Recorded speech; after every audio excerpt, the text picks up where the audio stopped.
Today class is about, or the workshop we are going to do is about AWS Lambda. Okay, how we are going to use AWS Lambda in our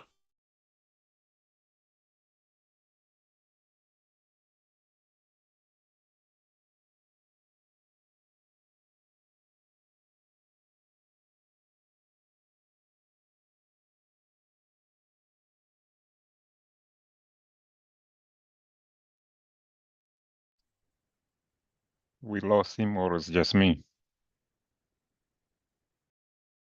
No, we lost the voice actually. Yeah. Yeah, we are not able to hear you. cloud. Okay, why we use AWS?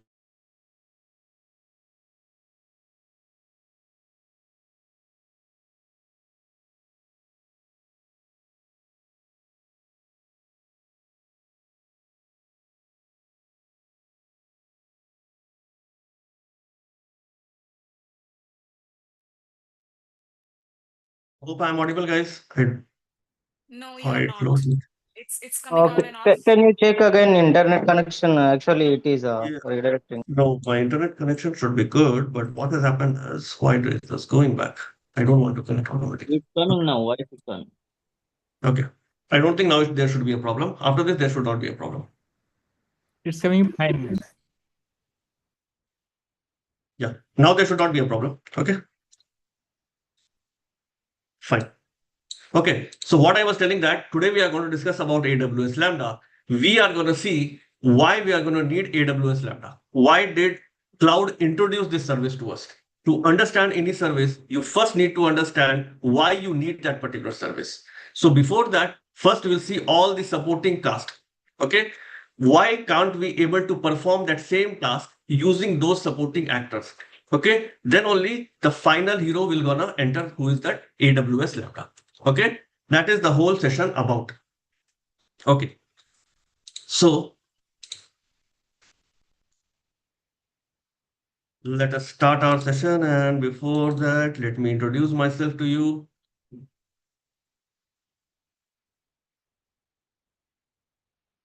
I can see some of them are my normal class students. And okay.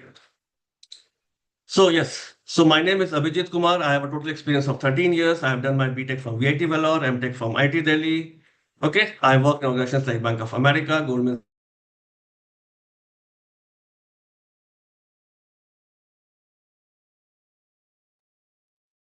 We are losing you in between. Yeah, again, we are not able to hear. Not audible. Not audible. Not at all.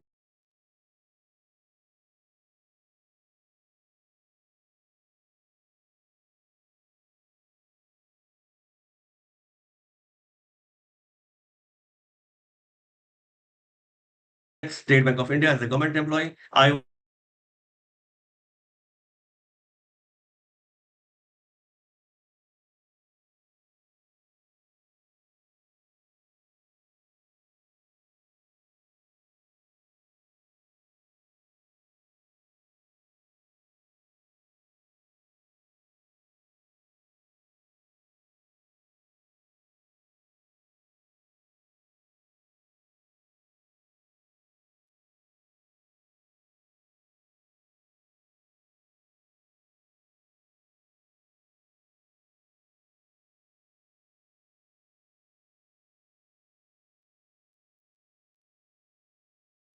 okay. Hope this will not come back again. I have two Wi-Fi. I'm switching to two Wi-Fi's. Okay, plus having a backup. I don't know sometimes. Okay, so if it has been disconnected, this is myself, Abhijit Kumar, 13 years experience, BTech VIT Vellore, MTech IT Delhi. These are my organizations. I have worked in State Bank of India as a government employee, which have worked in your YONO SBI or SBI Buddy. Okay, currently I'm working in APN, which is a product-based startup. Fine. Now let us move on to our topic, what we are going to do. Okay, I hope you guys know what are logs. Okay, we'll see a lot of services today one by one. But I hope you all are at least able to understand what do I mean by logs or log. Okay, so what do I mean by log? Log means it is giving you the kind of requirement or the kind of understanding that what went wrong or what went right. Okay. Suppose I will take a small example. Everybody might have seen this particular photo. Okay. This is where is Waldo. Okay. So if I don't have logs in my life, my life will be like this. Where is Waldo? Because logs are going to give you actually that what has happened to my system. Suppose my EC2 has failed, my system has failed, my application has crashed. If I want to know that why it has crashed, what is the root cause, log are my best friend. Without log, you are here. Just imagine to identify where is Waldo. Are you able to identify? Not at all. It is like going blindly. Okay. Blind playing is good in poker and all, not in software industry. So what do you need? You need logs. So logs are a very important part of any developer, any cloud engineer, any DevOps engineer, whatever you can call them, it is important. Okay. Are logs and metrics same? Are logs and metrics same? No. Logs and metrics are not same. Logs give you the problem or the information, what has happened, what things have gone. Okay. Whether I've created an EC2, whether I've created a file, whether I've deleted a file, whether I have my application crashed, my system crashed, whatever things is. Metrics is going to give you the performance. How was CPU performing? How is the RAM performing? How is the hardware working? All those things are given by metrics. Okay. So I hope you are clear with logs and metrics. Now, since logs are very much important part of our development, day-to-day work, so what has done is AWS has given one service that is called as CloudWatch. They have given us a provider as a service that is CloudWatch. So what this CloudWatch is going to do for you, friends, it is going to track all the logs, or it is going to store all the logs of whatever services you are going to use inside AWS. Example, if I'm working on EC2, inside my EC2, some application is crashing. So this particular things are going to help me out. Lambda, database, whatever things you are tracking, whatever things you are performing, deleting, accepting, everything, CloudWatch will store all the logs for you. So this particular service is going to give you logs as well as metrics. But our area of concern today is first logs. Okay. So we have understood logs are very, very important and integral part of our development system. Now, if it is so important, that means it has to be preserved positively. It has to be looked after. If something is very important, we look it after, right? So here also logs are very integral part. So we have to look it after. So what do I need is I need logs to stay for a longer duration. 100 of systems are running, 100 of applications are running, thousands of logs are getting printed every time. We don't know when something gets missed out. So we need to preserve these logs as and when we require, we can retrieve it also. Okay. So that is where logs become very important. So who is helping me in this particular storing and everything? CloudWatch. But my dear friends, CloudWatch has a limitation to store number of logs. It has kind of storage limitations is available inside your CloudWatch. Okay. Plus it is costlier to store your logs in a CloudWatch. Okay. It is very, very costly to store your logs in a CloudWatch. So what do I need to do then? Then I need to store it in some safe place, where I can store it for a longer duration. Okay. I want to store it for a longer duration. Okay. That is what I'm going to do. So which is the best option to store my logs? AWS has given me what storage capacity? Any service which AWS has given me? Do you think anything that comes to your mind? Anything that comes to your mind that yes, this is the service that AWS has provided me. Okay, this is the service that AWS has provided me where I can use this particular service to store it. Yes, there is something called as AWS S3. I hope you guys have heard of this particular service. This is simple storage service. Okay, S3. Okay, triple S. So simple storage service. Okay. So now what I'm going to do is, this is my log in my CloudWatch. This is my AWS S3. Imagine AWS S3 like your Google Drive. where you can store things and store at an unlimited duration, store for an unlimited size. It will keep on increasing as and when you keep on adding files to it. Okay. So what I want to do is I want to transfer my logs from my CloudWatch to where? To my S3. Okay. Inside S3 where? They'll provide you a bucket. What is bucket? To store something, to put something in it. Okay. To hold water, something. So the name word bucket comes in, you want to store something. That's it. Okay. So what you're going to do is you are going to transfer your logs from your CloudWatch to S3. Okay. So first let us see so I'm going to use the sandbox environment. Let me use it up. Okay. So let us log into AWS.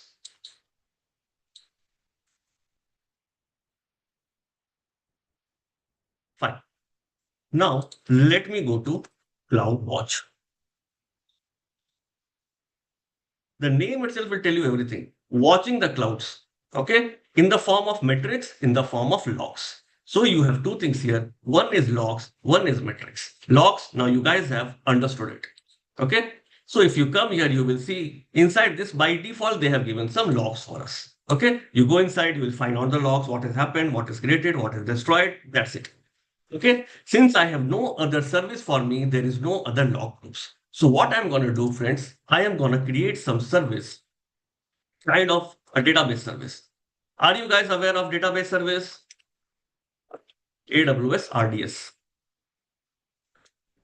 Are you guys available? Do you guys know what is database service here? Right. I hope yes. Based data. Okay. So it is AWS RDS.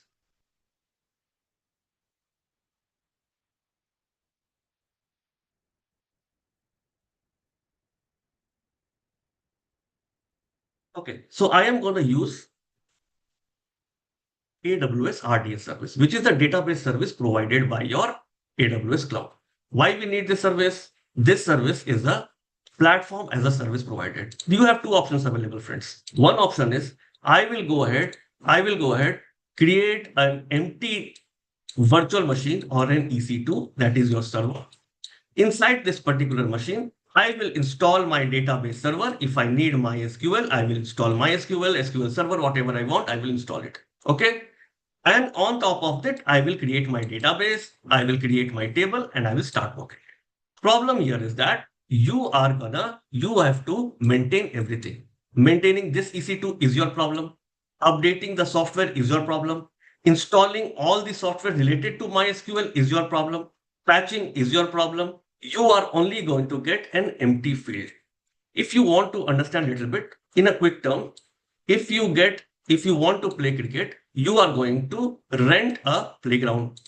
If you are just renting a playground, that is called as in cloud infrastructure as a service. In our scenario, you can compare this to your EC2 or your server. Now, if I don't want to bring my bat, ball, wickets, pad, kit and all, I will ask this ground provider that, hey, ground provider, can you give me all these things? He will tell, yes, we have all the kits available. So you don't need to bring anything. The pitch is ready, the kit is ready, everything is ready. In that particular scenario, we call it platform as a service. Third option is, I even don't have any players to play with me. Can you provide me players also? He will tell, yes, I will provide you player also. In that particular scenario, you call it SaaS. That is solution as a service. Fine. So in this particular scenario, if you see, my AWS RDS is nothing but platform as a service. You don't need to maintain the server. You don't need to maintain the software. Suppose I need MySQL, SQL Server. You don't need to worry about anything. Your work is not there. All these things who will maintain? This will be maintained by AWS. So that is why we call this as AWS managed service. AWS is going to manage the service for you. You are not going to worry about. Now, let us go and create a database. So create a database. So for that, what you need to do is you need to choose it. See, I'm just going to choose it. I don't need to go and install anything. They will do everything for me. So here I'll just go choose a free tier. Database name is fine, admin is fine. I can give some password. Suppose admin 1234. My job is not to teach you database, but yes, we are gonna use it for our logs. So all these things I can leave it like that. Come here, come here. Can you see? You have a service so that the log will be pushed to Amazon CloudWatch logs.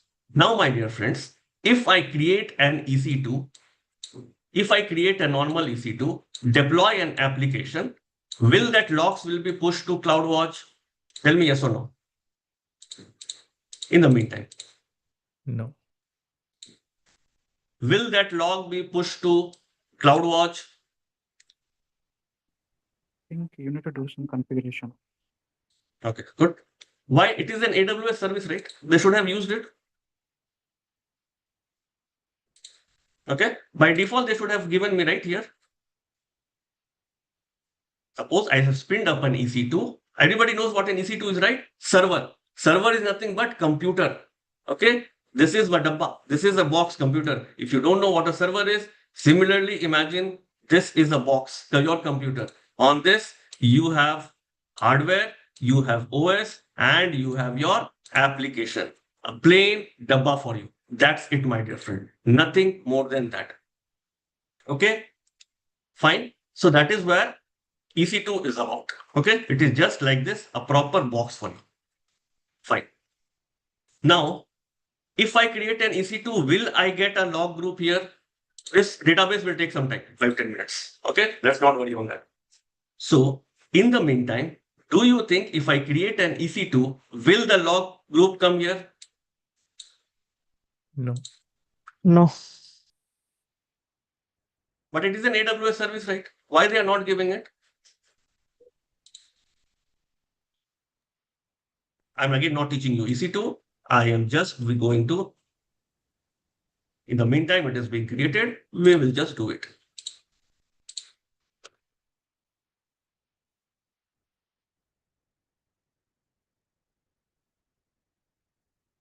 Okay, but does network enable anyway? I don't care. Okay, let me launch an instance. In the meantime, my database is being created. Okay, so in the same simultaneously, my EC2 is also getting created.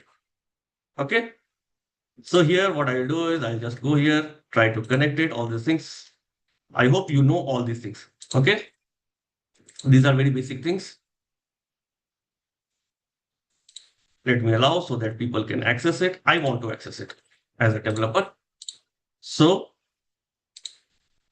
I will tell that anybody can access you, and that is what I am. Security group is nothing but a bodyguard. There is a bodyguard in front of your gate, right? Who will enter, who will not enter? Similarly, for your EC2, this security group is nothing but a bodyguard who tells who is going to enter, who is not going to enter. So here, if I tell that nobody will enter, nobody will enter. Okay, now I'm telling I want everybody to enter.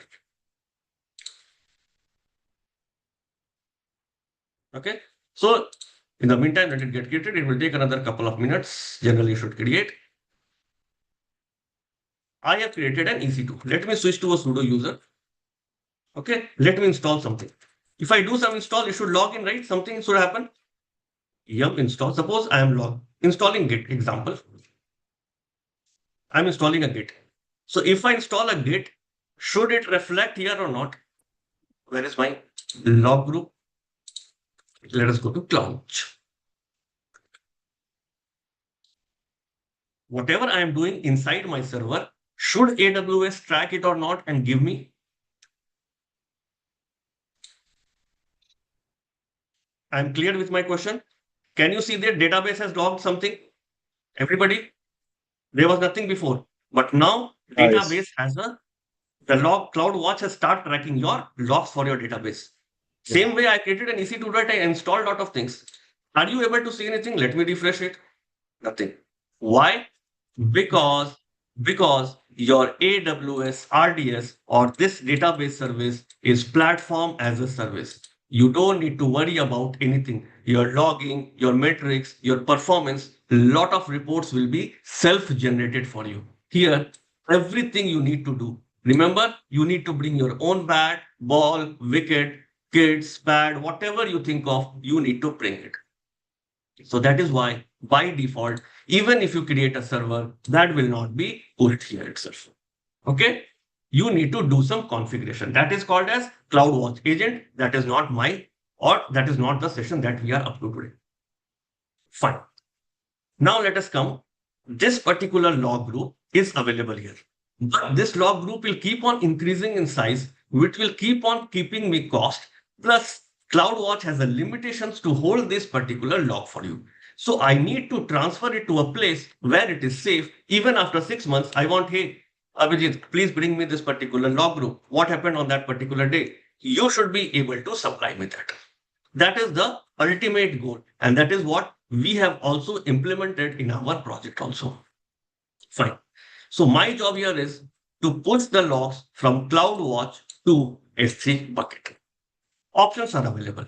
Select here, action, export data to Amazon S3. Just now I have talked about S3, right? Storage service, like a Google Drive, like a drive is there where you are going to store it, which has unlimited space available for you. So what will I do? Can I go here and do this way? Is it a good practice what I'm doing right now? Is it a good practice what I'm doing right now? Another 45 minutes, you will know everything. Okay. Have some patience. You will learn the Lambda in a way that you have never seen. Now, tell me this answer. Is it a good practice what I'm trying to do here? No. Why? Because this data, I don't know when the logs will get updated. I might forget to move the log. That log might get deleted. 100 of users are accessing it. So every time it is not possible that I keep a person paying 30 lakhs of package just to move this particular data to some place. So it is not a good practice. So we need to do some automation so that automatically the log should be moved from here to S3 bucket. Clear? This is the manual process. Now we are going to automate it. What is the way to automate it? One of the biggest thing that comes in your mind is always Python. So Python is one of the best automation language that is going to help you. So let us take help of Python first. So for Python, I need an ID, right? If you don't have an ID, what you need to go is go to Google, download, okay? Go to Google, download PyCharm. Okay? Go to Google, download PyCharm Community Edition. Okay? You can go here, you can download. Fine. I already have installed PyCharm for me. So you can see that it is already available. Now,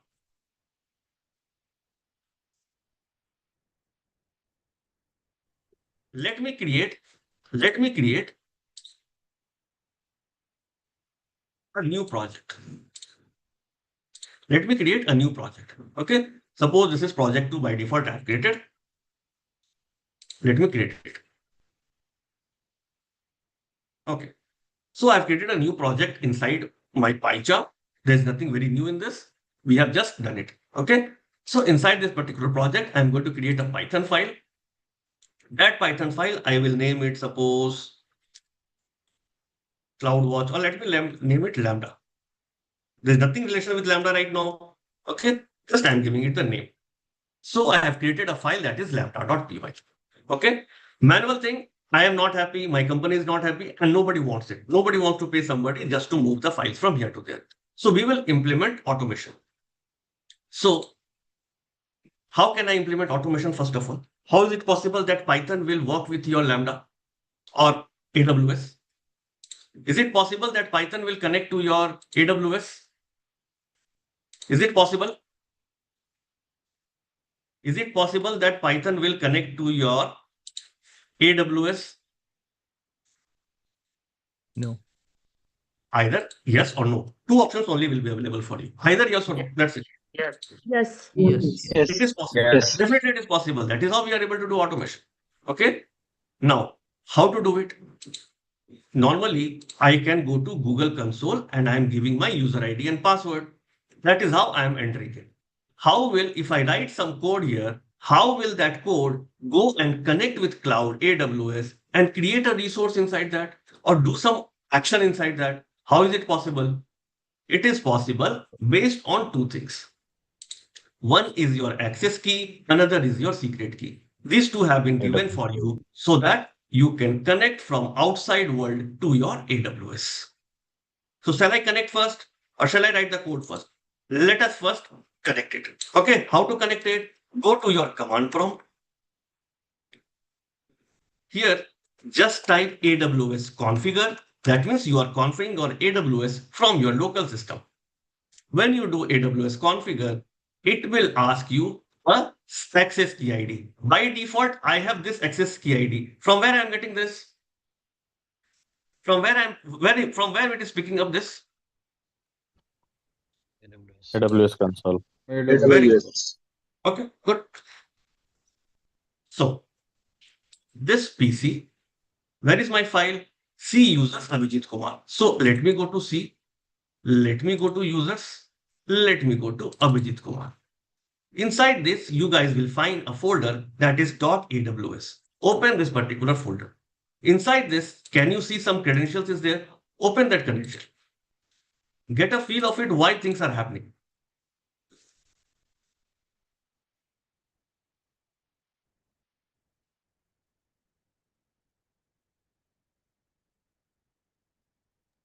Okay. So if you see this credential has come into picture. You will see that by saying something called default is there, an access key ID and secret key ID. Is it matching here? Double RTR. Can you see here? Let me go to my command prompt. Can you see here? Double RTR. So already a configure file is available. Configuration is available in my system.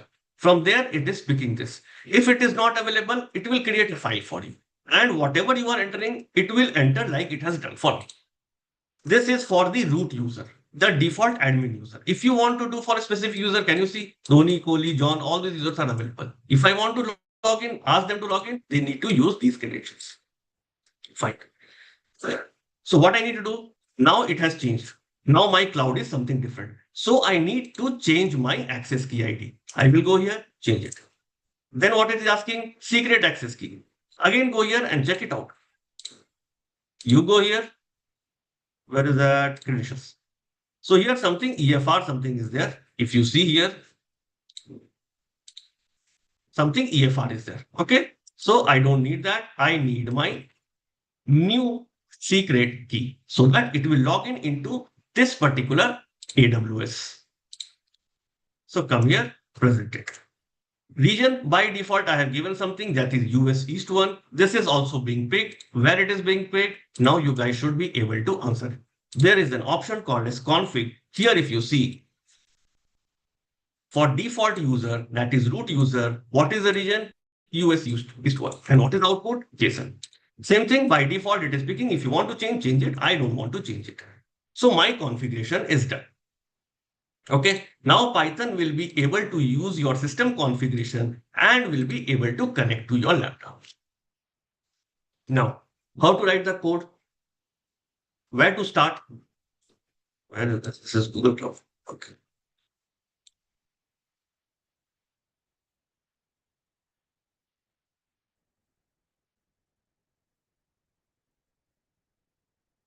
Why don't we have this? Okay, let me close this. Okay, let us have this. Okay, now how to start, guys? How you will do Python automation now? Do you know any kind of Python automation? Boto 3. Very good. So you need to take help of somebody. Okay, so let us go here. You can take AWS Boto 3 documentation. What is Boto 3? Simple. This is your cloud AWS. Imagine this is your AWS. This is your Python code you are writing in your PyCharm. How does this PyCharm is gonna connect and how it is going to write some code. How cloud will understand, how this particular AWS cloud will understand what you have written and how to convert it. You have your own converters here, right? In Java, you download JDK. For Python, you have your Python compiler and your interpreter and your pip and all are there, different things. So here also, Boto 3 is kind of a mediator which is going to convert your code to the code which AWS can understand. He is the mediator who is going to help you in making your code understandable to your AWS. So whatever things you are writing here, you want here, suppose you want to create an EC2, you write here. You write all those codes. Your Boto 3 will help you in communicating with AWS. So here we need Boto 3. So first of all, what I will do, I will import Boto 3. Okay, I will import Boto 3. That I know. But I don't know how to start my code, how to write my code. So there is something called as AWS Boto 3 documentation, friends. Now, let us go here. Here, 100 of things are there. What you need to do, just try to search it. Suppose Cloud, Watch, Logs, Export. If you go here, you will see there is some function coming for Python methods. Then I can create an export task for me. Open it here. You will see the complete code is available in front of you. You just need to customize it or modify it according to your need. That's it. So what I will do, I will just copy this particular thing, come here to my PyCharm, paste it. Okay. Now it will ask some errors. That or error we are going to rectify it. Now here you have something called as task name. By default, what task you are performing, log group name, what log group you are going to transfer. Inside log group, you have log stream name. You can go here and come and see this. Inside log group, you have log streams. So what log stream name you want to give? Okay, that it is asking. Then what do you have? Let me go here. Then you have from time, from which time to which time log you want to take it up. Last 30 days, last 40 days, last 1 month, last 3 months. Where you want to put it? Okay, and if you want to put it, what should be the name of that? So everything we should understand what parameter it is. Task name, I will give it as Abhi. Log group name, what I can give, guys? Log group name is this. Simple. I want to transfer this log. So I'll put it here. Prefix name, let me give, I want database 1 to prefix. If you don't give anything, everything will get transferred. Okay, so I'm giving here. Now, from time and to time. There is some restriction available here. From time and to time, first it is an integer. If you see this. Second thing, they are asking you to be having it as a millisecond in this particular formats. So what I will do is, I will first of all write. Okay, I will first of all start. So how many days you need? Suppose I need for 30 days, last 30 days. Okay, then I will convert it into an integer. Okay, I have converted into an integer properly. Now next what I need to do? Next I need to tell from where to where I need to convert it. From where to where I need to convert it. So suppose I am giving end date. What is my end date? Simple, use date time method. Okay, inside date time method, you tell from now. From now till back date. Till back date, 30 days before. So these two things I need to just justify. Like this, I will put start date. Start date, you can use date time. Okay, inside date time, you have, okay, you have something called as time delta. What time delta will do for you? Time delta will tell how many days you want to take it. So I want to take, suppose days is equal to my days. That is 30 days. So what I have written, end date is just now, present, whatever, after half an hour, 30 minutes, 20 minutes right now. After that, what I'm going to do, I am going to start date. Okay, so this is my start date. This is my end date. What is the gap? 30 days. So I will be able to export the logs of 30 days. Okay. Any place you have a doubt, please repeat or please tell me immediately. Fine. Now what I need to do? Next thing, I need to tell, see, inside AWS, I have 100 of services. How will this client know what export task I have to do? What service I have to do? So first you need to tell what is the service you are going to perform. And that is, my dear friends, Boto 3 will help me. Boto 3 will tell me, where do I need to, or which service I'm going to use. So I am going to use log service. Okay, I'm going to use, suppose, log service. So here will only work with logs. You don't need to focus on 100 of places. Okay. So now you can see that the error is gone because I have told my Python that, hey Python, I am gonna work with log. That is my CloudWatch. Inside my CloudWatch, what I'm going to do, I am going to create an export task. What I'm going to export, I am going to export my log group from this date to this date to this particular section.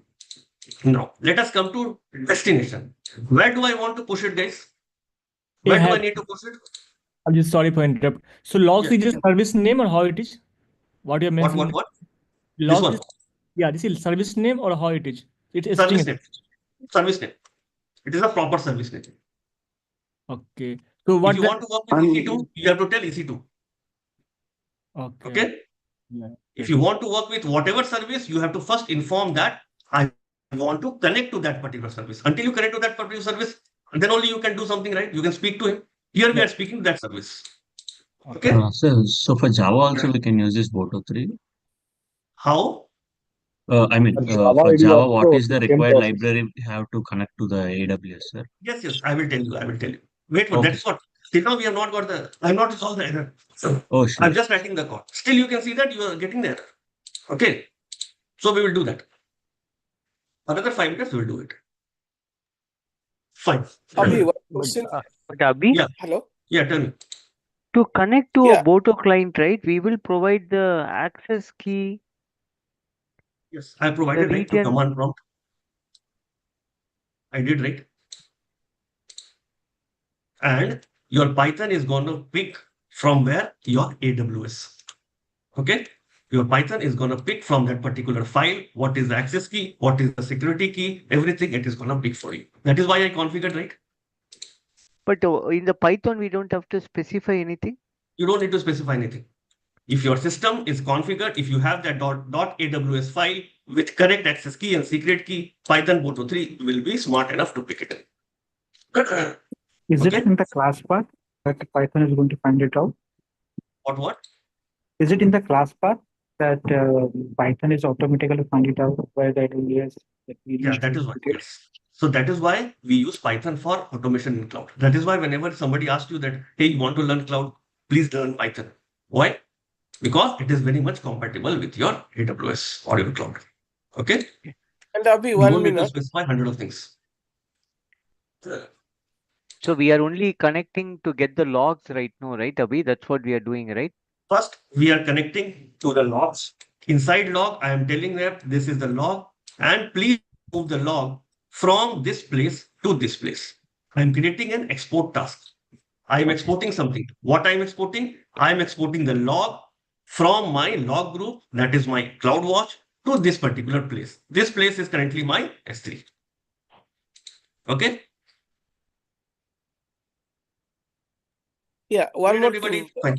Yeah. So whenever you are writing arguments, right? Let's say you wrote logs as the argument and days equal to my days as an argument. So sometimes you are giving double quote, sometimes you are not giving double quote. When you are putting the double quote, when you are not putting the You double need a quote. string, right? String is always in double quotes, right? Okay. You need to specify a string, right? Basic Java data types or Python data types. Okay. So if you need to specify anything in the form of string, you have to give it double quotes. Okay. Integer, I will not give it in double quotes. Why need to give it in double quotes? Yeah, but in Okay. time delta, this is the 9th line. If you'll see, you have given days equal to my days. You have not given double quote. That's there, right? Because this is a variable, right? I am referring to a variable. That's the variable. Okay, understood. Okay, thanks. Sorry. Yeah. Okay. Hold for 10 to 15 minutes. Okay. Everything will be cleared out for us. Okay. Fine.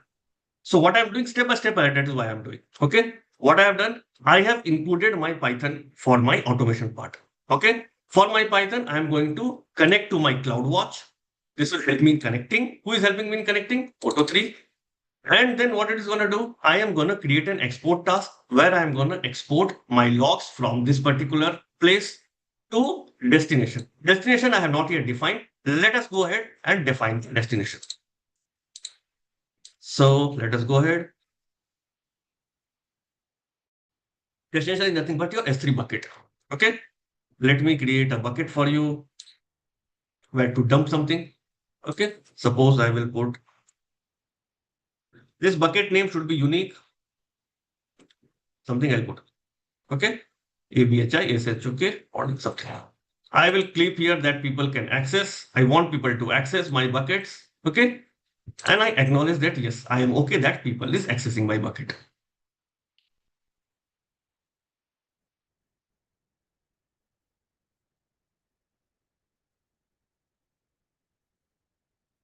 Okay. Bucket has been successfully created. Now I can use this bucket as my destination. Let us come to PyCharm. Let us come here, give the bucket name. Okay. Now here in this bucket name, once log is stored, by what name you want to store the log? I want to give it the name, suppose, Abhi logs.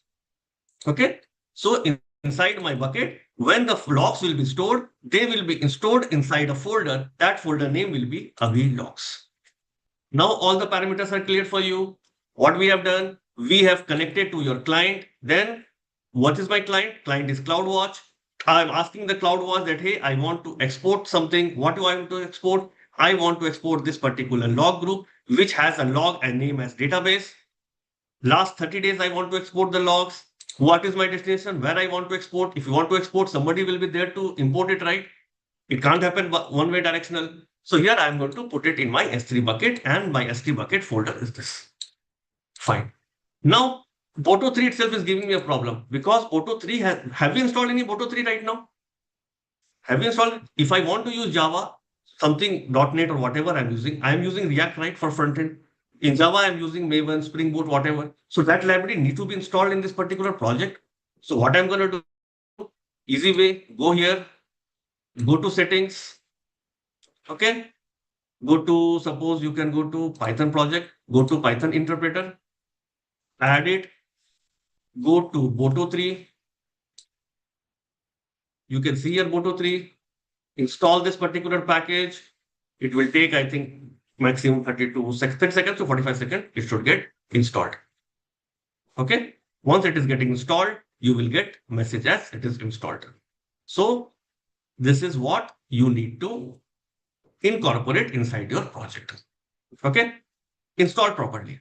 Closed. You can see here, Boto 3 library are available here. Okay. S3 transfer, a lot of things are available here by default. Let us give OK. Has this error gone or not? Because I have included this particular library inside the project. Now this PyCharm knows what is Boto 3. Till now, it was not aware why you are talking about importing Boto 3. What do I need to do? Okay. Is it good? Do I need to do anything else? If I run it, what it will do? It will connect to my CloudWatch. It will pick the log and it will transfer the log here. Can I run it or anything I need to do else? You have to do times from time to time. Okay, good. So I have not given from time and to time. How the Python would know that I have to transfer it to any particular service of AWS? Like we have just mentioned destination as Abhishek MNG, correct? But how Python would know that I have to transfer it to S3 service of AWS? No, any other service. Yeah, it is not required. Why? Because can you see, has it given you, sorry.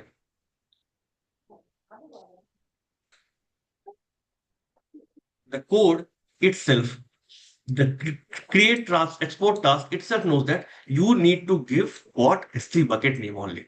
Everybody, can you able to see this? Good question is asked. The name of the S3 bucket for the exported log data. The parameter has been defined already. In the backend, the code has already been written. You are just using this particular function. Can I tomorrow write a function that click Abhijit or send mail to Abhijit? Inside that, can I define my own parameters? If you give my mail ID, if you give something, mail will trigger Tommy.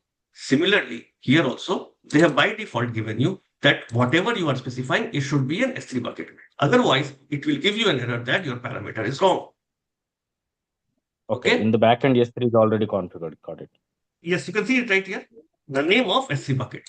You need to, got it. This particular function, whoever has created.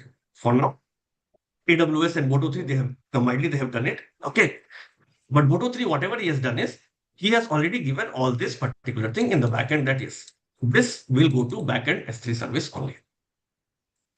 Okay. Yeah, clear. Fine.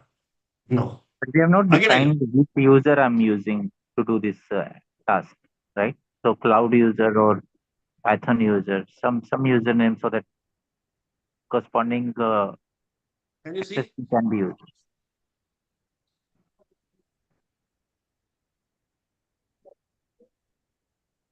This access key is for whom? Cloud users. So which user it will take? Cloud user, right? Cloud user. Okay. If any other user, while I was showing you this, if you remember this, if any other user, you need to specify it. If the user is Dhoni, you need to tell specifically Dhoni user. Okay. Then his credential is stored here. Just now I've shown, right? See here. You can store n number of users here. They don't matter. It doesn't matter. Okay. Clear? So this access key and this particular secret key is always assigned to a specific user. It is always related to a particular user. That is why this sandbox environment, they know that you are going to use this. That is why they have specifically given me this access key and secret key. Okay. If you don't have this, you will go here, go to security credentials. Okay. Go to security credentials. Here, what you need to do is you need to create an access key. Can you create here? Why use? I want to use it for command line interface. I understand. Go here. Something test. Is it created, guys? Is it created or not? Yes. Download the CSV file. Okay. You have the access key and secret key. This is how you guys are gonna do it. Okay. But since they have already given me, I am not using it. Plus, this is a sandbox environment. I don't have that much access available. Okay. So a lot of things will not be available here. Fine. I hope you are clear with access key and security key. Guys, Python is very, very mandatory for you to become a good cloud or a DevOps engineer in today's world. Fine. Let us fix our date part. Okay. Date till now, everything is fine. Now I will give it from date. Only thing I have to configure, like change it to integer. That is what it has asked me, right? I have shown you the parameter in the start, I have to convert it in the integer form. What is the date required? Integer. Date required? Integer. And you have to give it in milliseconds.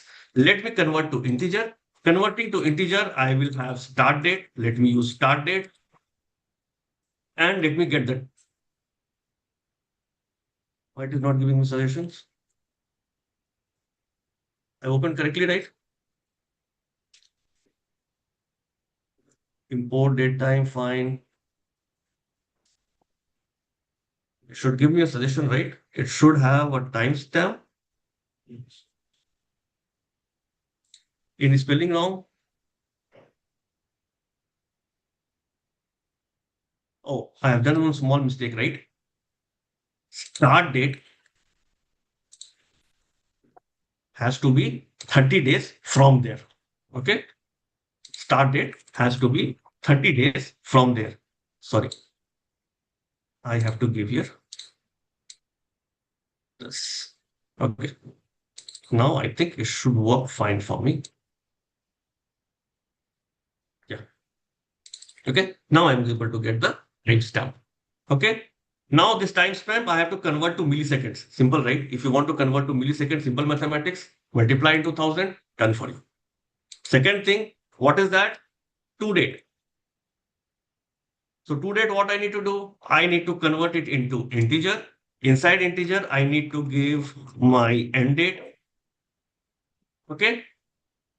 Get the timestamp and multiply it by 1000. Okay. Now it is according to my parameter. Okay. It is according to my parameter. So starting date is 30 days before. Okay. And start date is what? That is to date. It is going to be here. It's clear. So let me give from time. From time should be from date. and end date should be today. Till this particular point, everybody is there with me. Sorry, what is the what you did in destination and destination prefix? Could you please tell me? I am trying to transfer my logs from CloudWatch to bucket, S3 bucket. Okay. So here I have given the everything you identified by a name, right? So log group name, I have given some name. If I want to identify, I'll give you Jitesh, Abhijit, something. So here also I have told that who you are trying to move. I'm trying to move this particular. Okay. Where you are wanting to move, you have to give some name, right? This is the name of this S3 bucket. Am I available there? Yes, here. Can you see I have created an S3 bucket here? Yeah. What? Okay. So just referring them with the name. And what is destination prefix, sir? Here I want to create some folder name, right? I doesn't like it just like that. So inside bucket, I will give some folder.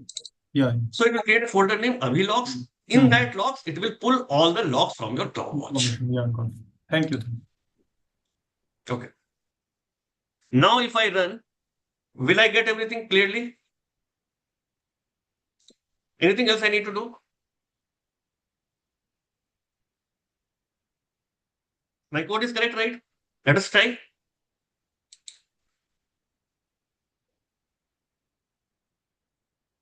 What I am getting error?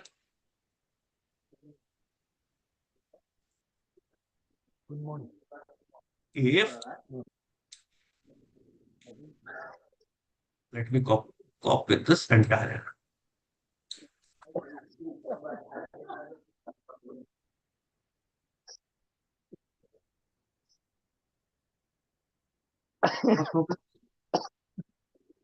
Okay. Get bucket ACL call on given bucket failed. Please check if CloudWatch logs has been granted permission to perform this operation. See guys, what it is happening? One service is talking to another service. Okay. What is happening? CloudWatch log is talking to S3 service. Is it or not? Is it or not? Logs is being transferred to S3. So this particular service, one AWS service is trying to access another AWS service. One AWS service is what? This is also a machine. This is also a machine. Can I allow one machine to talk to another machine just like that? Tomorrow they can start talking to each other and they can do anything, right? So it is not allowed for one machine to speak to another machine just like that.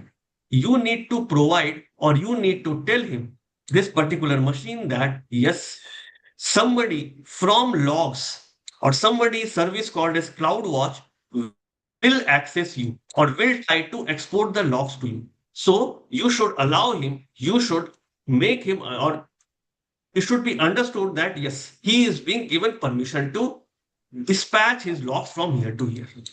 Because ultimately, who is the owner? I am the owner of them. They are the machine under me. So to S3, I need to tell S3 that, hey S3, you should allow logs to transfer them some files from there to here. So what I need to give? I need to give them some kind of what? Some kind of bucket policies or some rules I have to specify that yes, these people are allowed to access or to dump something into your bucket. Then IAM concept will come into picture, right?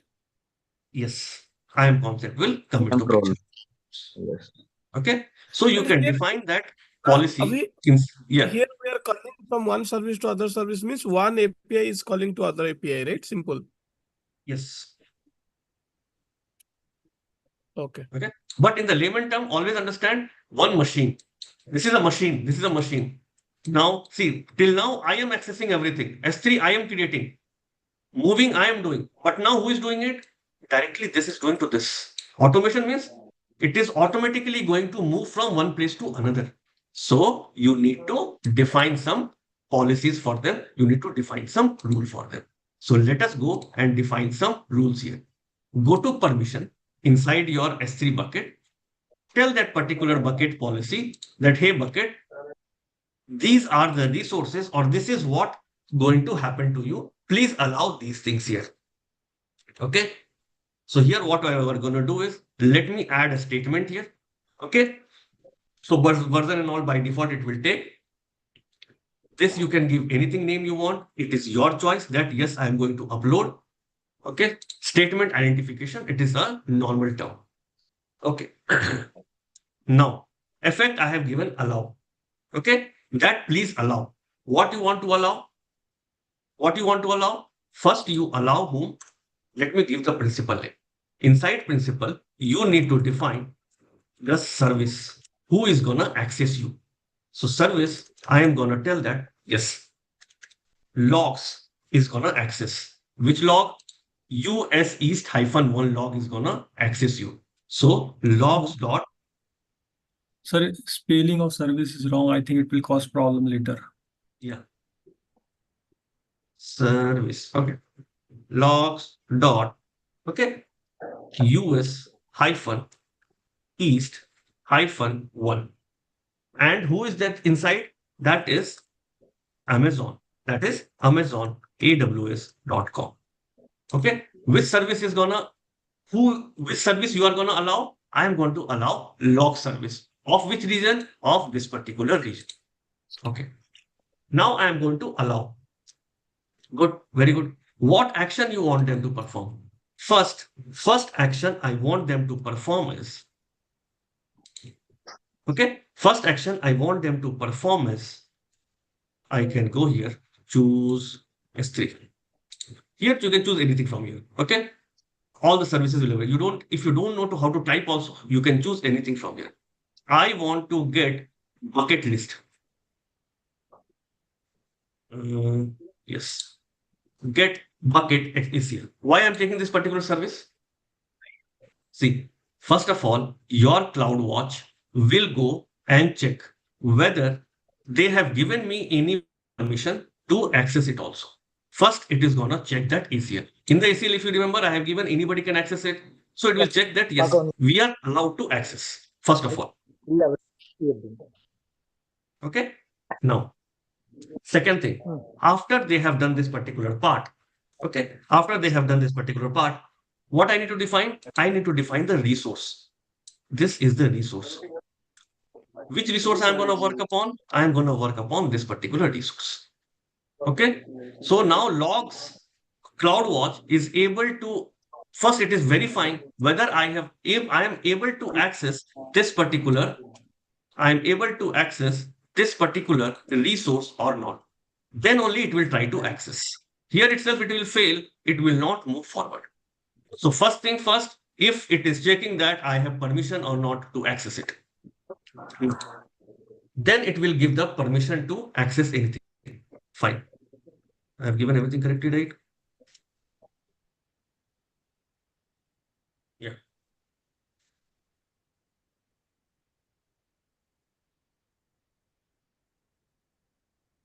Okay. Now let me add a new statement. Okay. Let me give it uploading. Same thing I can give, or it doesn't matter. Okay. Service is gonna be same, so I can directly copy paste it. Okay. Now, what action I want to tell? I want to tell that they want to add any object inside that. Inside your S3, I am gonna upload any object. So please give me permission to upload anything. Upload means to put. So to put means it should have an option called as put object. In which resource? In this particular resource. So object would be any type. Any type I'm giving. Sorry. If you want to put an access, you can put a restriction on that also by applying some filters. Okay. So now I'm telling that anything from this log group is allowed to transfer its files to this particular object. Okay. Clear with this bucket policy? Now I am telling the bucket that, hey bucket, log group is gonna access you. Okay. So please provide him permission so that he can upload any object, upload any file inside your bucket. Simple thing. In a plain English language. Let me save it. This put object will create object inside S3 bucket, right? It is getting the permission to upload anything, to add anything. See. Okay. Okay. Let me do this and then show you. Yeah, Abhi, sorry for interrupt. So Abhi, so this time, so S3 bucket is requesting to CloudWatch. So first time reading and then second time writing, right? CloudWatch is requesting. Who is CloudWatch? Who is sending files to where? CloudWatch sending to S3, right? So CloudWatch needs permission, right, to send something. Right. Yeah. So that is why log service. What is that? Log service. Log service is we have given him permission to check his particular access that publicly people are able to access or not. And then only he will try to put object. So all the access I have given him. Okay. To upload the object. Put object means writing the log, right? Updating the object, creating an object, uploading a file, simple way. Yeah, correct. Yeah. Sir, I have one question.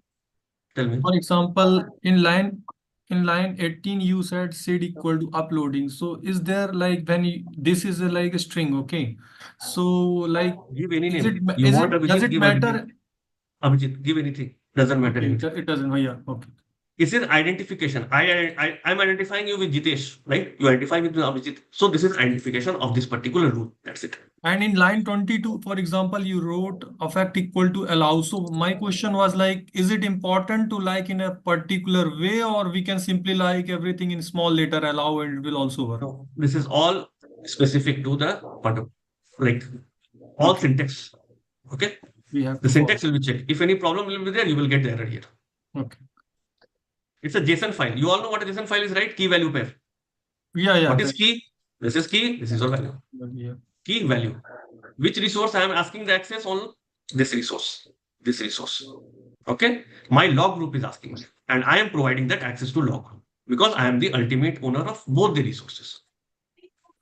Can I go ahead and save changes? Unknown error is there. Okay. Action does not apply to any resource in an internet. So we have somewhere missed it.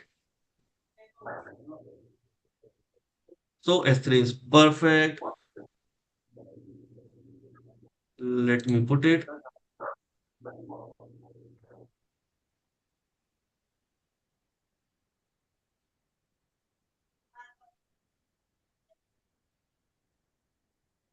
Let me give here for anything.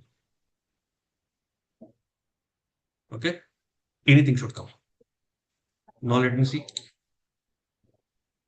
Okay. Okay.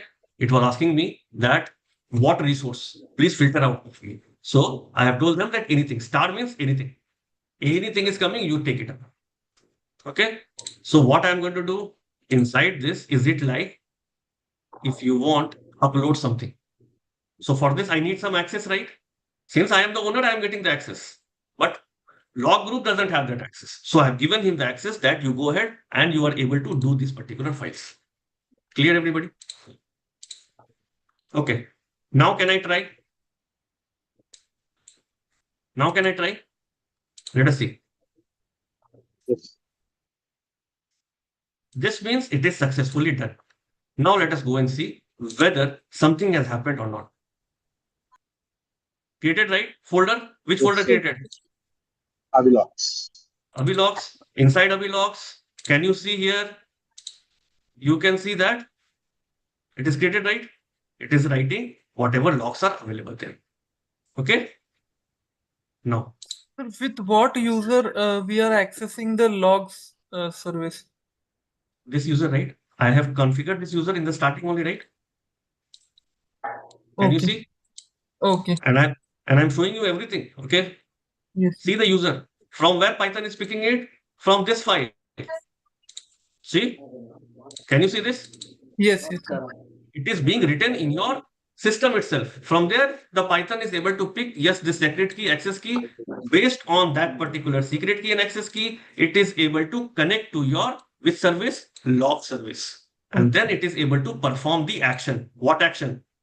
And this Creating code is executing locally on our system, but with the help of SDK only. Yes. Okay. I thought it will execute in the cloud. Okay. Yeah, this code is showing some red errors. Like still it is working or it is not. It's not a red error. It's a Python telling that this is a parameters. Okay. Python, if you learn, you will see that parameters are tagged in red. Okay. These are the parameters. It's a key value symbol. key value, parameter value. That's it. It's not error. If we got error here, right? Boto 3, then we install that. Got it. Okay. Now, guys, I have done the automation. Perfect. No problem. What the problem is here? Every time do I need to go? I don't know when the log will get updated, right? Whenever the logs get updated, then only I should upload this particular or run this particular file. Plus, it is in my local. If the file is getting deleted, if my system is shut down, things will not execute, right? So keeping this code outside of AWS, is it a good practice? No. If I keep this code outside, anything happen, right? My machine is not working at that time. I am away for meeting. The logs has not moved. Then the logs got deleted. I am missing it. So this is actually not a good practice to do. So what should I do, guys? I should go inside and put this code in some service which is inside the cloud and which can run even the cloud is off or on, doesn't matter for me. So one of these service I can say is EC2. Why EC2? Can I write this code inside EC2? First of all, I am writing this code. This is my system only, right? What is EC2? Server is a system or not? Yes. Server is also system, right? Can't I write some code here? Yes. Can't I write some code here? I have written my code in my local system. Similarly, write a code in this system. Only thing, it's a virtual machine. That is, you are not able to access it physically. We are virtual, right? We are speaking virtually, but we are able to speak, right? Only thing, I can't touch you, we can't feel you, you can't see me, but definitely I can write here. So what I will do, guys, I am going to write the same code here. Since it is inside AWS, is it any problem to execute these files? No, right? I can just give the command every day, 5 o'clock, 4 o'clock, 3 o'clock, anytime it will tell, it will execute for me. System is off, system is on. Only thing, this machine kept on running. Fine. Let us do that. So how to write this particular thing? I don't have a PyCharm, guys. This is a Linux system. Everybody knows what a Linux is, right? Yes. You are learning cloud. You know what a Linux is. It's an operating system, just like my Windows. Only thing, in my Windows, if I want to copy something or create something, I will go right click, new. I will write a text file. I will write something, enter something, all these things. I don't have any UI for my Linux. So here, everything is done via command. This is a Python code. Do I need to install any software here to run my Python code? No, I need to install, right? Python. I need to install my Python here first. Yes. So I will install Python 3. With this, I will install pip. Do you guys know what a pip is? Yes. Remember, whenever I installed here, I got automatically pip here. Yes. Package manager. Python package manager. Like NuGet here. NPM. Sir, you're installing Python in Amazon machine? Yes. Yeah. Third-party tool. Simple, it is a machine. It is a system. I have got the access. I want to run my code there. So do I need to install the software, right? Whatever if I want to run Java, I need to install Java here, right? So I am running Python. I need to install Python. What is pip? Pip is a package manager. Do you know what a package manager is? Yeah, package manager is somebody. For Python, it's used. Anybody. Okay. In what is Yum? Yum is a package manager for Linux-based distributions. Linux machine. Perfect. Okay. For Ubuntu, you have apt. Okay. Like this package manager. Understand it simply. To install any library or any file, it is very difficult every time to search on internet and get those files. Okay. Similarly, I always give this example to my class student also. Everybody knows Ambani, right? Everybody knows Ambani? The richest person, or Jeff Bezos, or anybody you can talk about, Tim Cook. Yes. These guys want to do some shopping or they want to go somewhere. Do you think he will go to Make My Trip and book his own tickets? He wants to, suppose he wants to eat some Chinese food. Do you think he will go to Zomato and order his Chinese food? He wants to go somewhere. Do you think he will call his driver to go to and get a car for me? He will keep somebody, his personal assistant. His personal assistant, he will tell, hey, I need to go to Chennai tomorrow. He will book the flight and he will just go and travel. Hey, I need Chinese food. He will go and bring it from somewhere. So this is what manager for him, a personal assistant. Similarly, for Linux, Yum is the manager. You tell him what you need, he will bring it for you. Sir, I have a question. May I? Yeah. So right now we open the Linux machine and we are installing all the required dependency here. Okay. Can we run Python also code. do, yeah, can we also do everything inside a virtual machine instead of running everything in the Amazon Linux machine? And then connect that virtual machine from our, Anything you can do. yeah. No problem. You can do it. Okay. But again, that virtual machine should keep on running continuously. Yeah. So easiest way is to have resources inside my cloud. Why to keep resources outside my cloud? Because I don't know what will happen tomorrow. Okay. So let us go and install it. Next thing what I need Boto3, right? Without Boto3, it will not work, right? It's a Python code. So pip install Boto3. Okay. So required things, I am installing it one by one.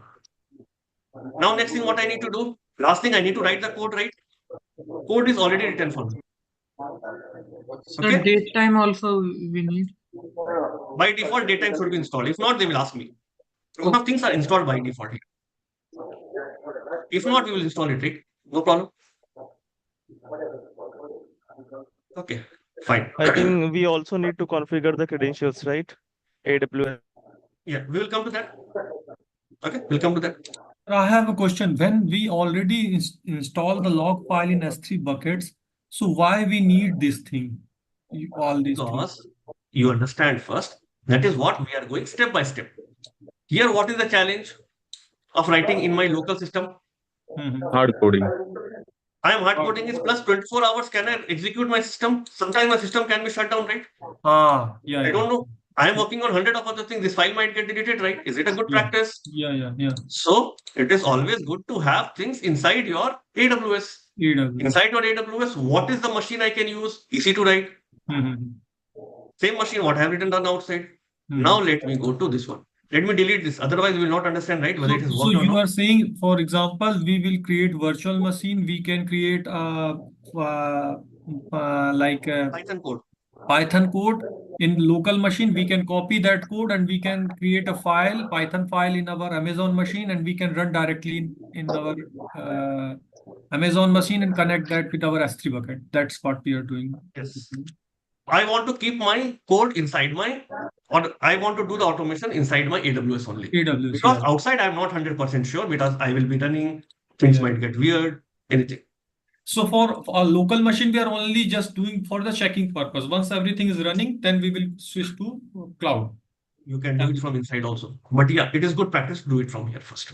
Yeah. Thank you. Okay. Now, I have deleted my logs. No logs is available, right? Because I want to test it whether this is working fine or not. So I will create a file. Creating a file in Windows is easy, right? Go and right click it. Here I need an editor. Who is editor? VI is editor for me. Suppose I will create test.py file. I have created here some file, right? Here lambda.py. Here I am creating test.py. Doesn't matter anything. Name or name. Once it is available here, can I go and copy paste here? Can I go and copy paste here? Yeah, yes. Okay, same thing, right? I'm not doing anything extra. So I have copied, pasted here. Looks good.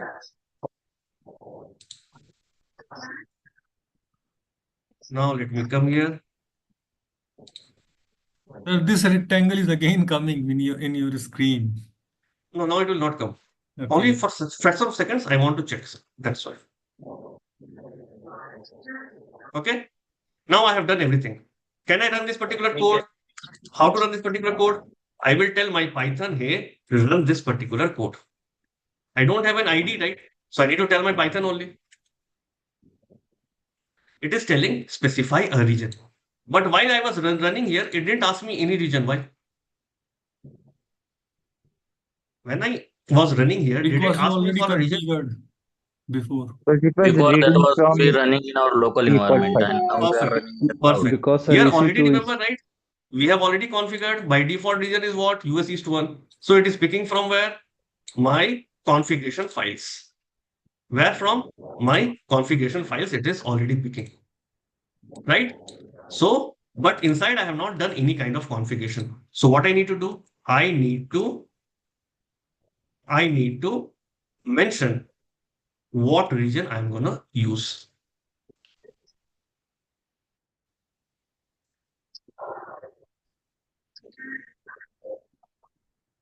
Okay, so how to define the region?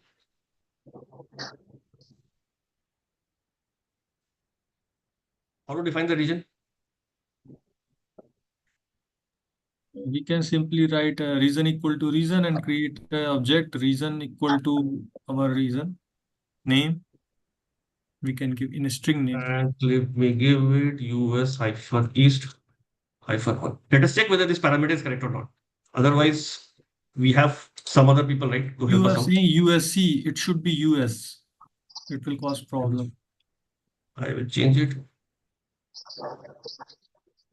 US-East-1. Okay. Whenever I press escape, this will come back. So just for a fraction of seconds. Okay. Don't we US require a secret key and access? What? Don't we require a secret key and access key? We'll come to that. We'll come to that.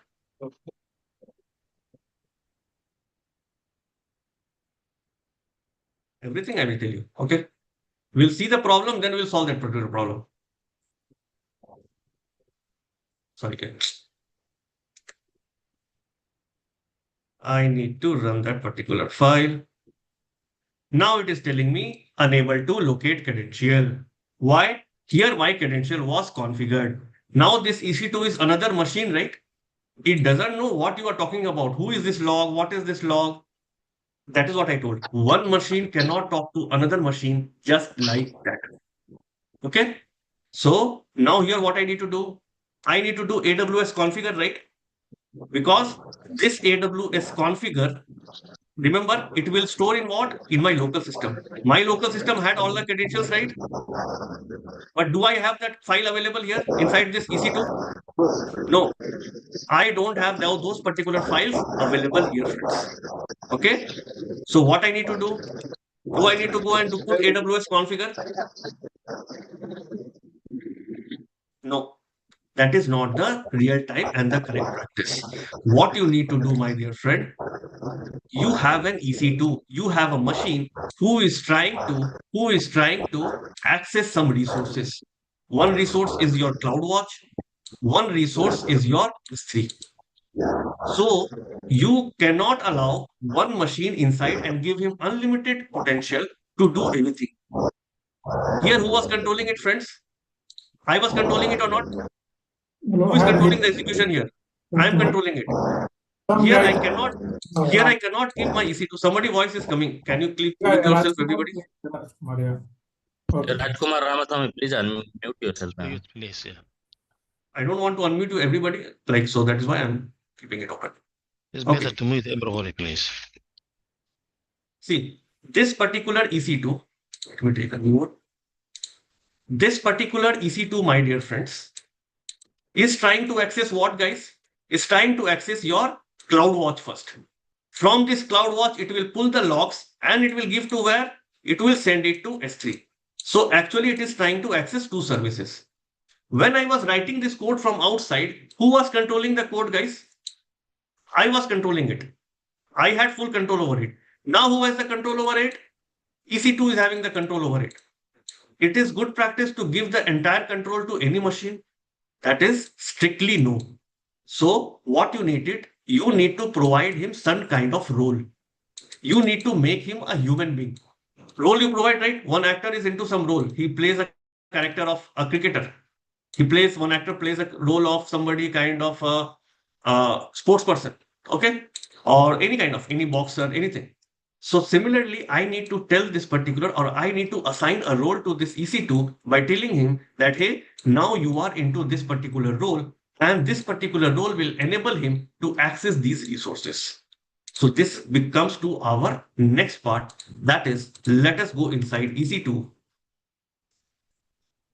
And obviously, if you'll create this type of diagrams, then you'll clearly configure all those things, right? Where we have to configure. Before Lambda, we will create a exactly diagram. What things we have done, what all things we have not. Okay. Yeah. Now, first let it come here, instance state, go here, security, modify IAM role. Give it a role. Give it a role. Give it the access, what it can do. Do I have any role here? I have not created anything. So what I can do? I can create a new IAM role. So here you can create a role for him. Yes, it is an AWS service. What AWS service? EC2. What I need to give him a role? I need to, suppose I'm giving him administrator access. You can give him anything you want, specific access, not specific access. There are thousands of roles available. I am giving him for our testing purpose, just like that, administrator access.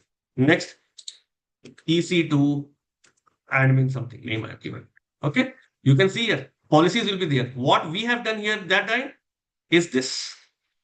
Okay, we have written the policy with ourselves. Everybody, can you see this? Now we are doing it through your UI. So UI is by default creating it. There we have by our own hand, we have written everything. Now it is done here.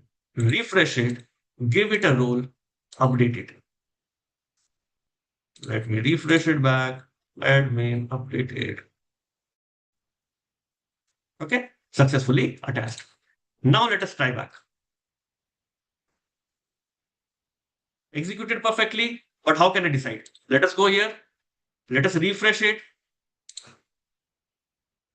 Came right? Everybody? Came?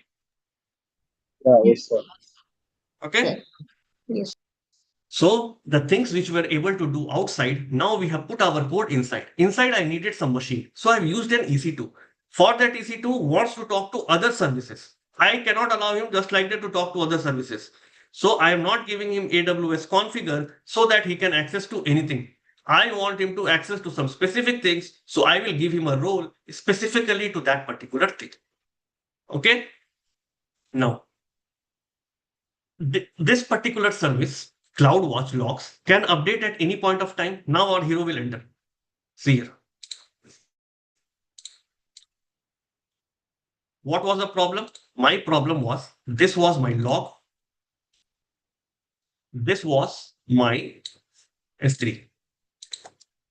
Now, this particular logs, I need to transfer to S3 bucket. Okay. So for this, what we have written? We have done some Python automation. Okay. We have used Python Moto 3. So what Python Moto 3 has done? Python Moto 3 has connected to logs. From there, it has shifted to here. Problem was, it was outside.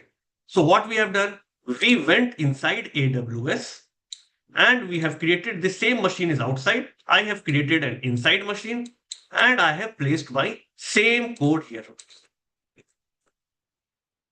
And what I have done, I have given him a role that he is able to access logs and he is able to access S3 bucket. So what he has done, once it executed, it pushed the code from logs to S3 bucket. Now everything is inside. Even I can just keep on, my system server can keep on running, right? Can it keep on running for 24 hours? No problem for me, right? Any problem for me? Can I keep it, have it running for 24 hours? Guys? Yes. No problem, right? I am paying him, let them do it. But again, is it a good practice? Do we know, are we going to need this 24 hours? First of all, tell me. No. Am I going to need this 24 hours? No. No. I am going to need it only for some specific time. What time? Whenever the logs are getting updated, I want this to run this particular code and push it here. And logs are not getting updated every fraction of seconds. It might be today 3 o'clock, tomorrow 4 o'clock, today morning 9 o'clock, then 3 o'clock. So per day, maximum 5 to 10 minutes, this particular code is going to run inside this. Sir, I have For a that, question. Sir, I have a question for you. What is the frequency of updating a log? Like that it is will be a upon you. fixed frequency, am I right? That is upon you. How much times you are working on that particular service, that many times logs will get generated. But in our Python code, we didn't say decide anything, I believe. That is what we are going to decide, right? Okay. See the end of the class. Now, if you have a doubt, then come to me. Okay? I'm there, right? Till it. Hold on for another 15 to 20 minutes. You will learn everything. Why I have brought you till here. Why we have seen all the challenges.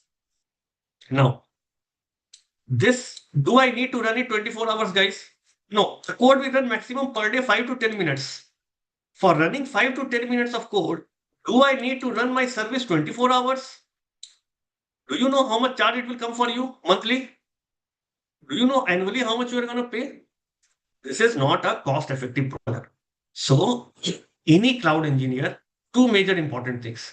Your server, your website should be running 24 hours, and you should optimize the cost of your client or your company as much as you can. Okay? So, this is not cost optimization. Okay? For 5 minutes of execution of code, why do I need to run my EC2 for 24 hours? For that, you have our hero coming here into picture. These are all supporting actors. Now comes into fact AWS Lambda. AWS Lambda is called as a serverless operation or a serverless service where you can deploy any application, deploy any code, and it will work according to some event. Now let me make it to you clear immediately. In your home, nowadays, recently I purchased a home actually. In my home, you know what has happened is there is one stove or there is a washroom here. Whenever I enter to this particular washroom, automatically it understands and switch on the lights by sensor. When I go out now, this particular lights are turned off. What is happening here, guys? Otherwise, I might forget to switch off the light. I might forget to turn off the light. It might be running 24 hours, 20 hours. I don't know how it will be. But here, only the time which I am using this particular service of this washroom, only the time the lights are enabled, right? Similar concept is exactly gone for AWS Lambda. For the time you want to use that service, only that time your service will run. And that service is nothing but your server. AWS Lambda, if you use this particular service, what it will do is, in the backend, it will spin up a server. It will spin up a server. Your Python code, whatever you have written, it will deploy the code here. It will execute this particular code, and then it will stop it. Again, if you trigger something, it will execute the same process what we have done. So instead of running my server for 24 hours like this, whenever you need it, it will get triggered for you, or your server will be available, your function will be available there. Have I made myself clear to everybody? So it is like a cron job, right? What? So it is like a scheduler job. Yeah. Okay. Best part is you don't need to care about anything. You just need to use this particular service. This particular service will create automatically a server which you don't need to maintain, which you don't need to see, which you don't need to care. And it will automatically deploy the function which you will ask him to deploy, and it will execute that particular function. Once it is done, it will automatically stop it. So only that period where you are using this particular service, you will pay for that. Suppose your server runs for 1 minute. You will pay only for 1 minute. If it runs for maximum 2 minutes, you will pay for only 2 minutes. 5 minutes, you will only need to pay for 5 minutes. Understood, guys, why I made this hero entry late? Why you need to first understand why AWS Lambda is required. So this service shows us the pay as you go. Exactly. Okay. Pay as you use also, you can say. Pay as you go model we have seen now. So that we don't need to run our EC2 instance continuously. We can only need to run whenever it is needed. Whenever your AWS Lambda will automatically get triggered, and I will show you how. Whenever the logs are getting updated, this will get triggered. It will go create a server, deploy your application, and done. Once it is stopped executing, destroy this. So for instead of like paying $100,000 a month, you are paying like $1, $2, $3 a month. Hope I have given the clarity of the service to everybody. First, understand whether you have got the idea or not. Yeah. I have one question regarding EC2. Yeah. Like EC2 is a virtual machine. It is an independent virtual machine. From there, it will use this Lambda and it will push the log to S3. Yes. Like consider EC2, it would be one microservice, and I need to store the logs of it. So is that possible? Like I can create the EC2 of a particular microservice and then. Yes, it is very well possible. Okay. And It is if I very have to create the EC2 of the particular microservice, then like how we do that, like in EC2? that I will tell you at the end of the discussion. First, let me figure out the individual doubts or personal doubts. I will take it at the end. Okay. Okay. Personal doubts, I will take it at the end. I will not leave. I will take your doubt first. Okay. Sure. But first, let's finish AWS Lambda. Why we are doing it, how we are doing it. Okay. So AWS Lambda is serverless. Why I call it serverless? Is it not having a server? Yes, it is having a server, but I don't care where it is lying, which zone it is, what configuration it is. I don't care. Okay. That is why people call it serverless. Serverless doesn't mean it has no server. There is a server. You don't need to worry about that server. AWS Lambda will take care of that particular server. When to spin up, when to destroy. Okay. So now let us go to our exact person who is Lambda. Run code without thinking about servers. That is the tagline that it is given.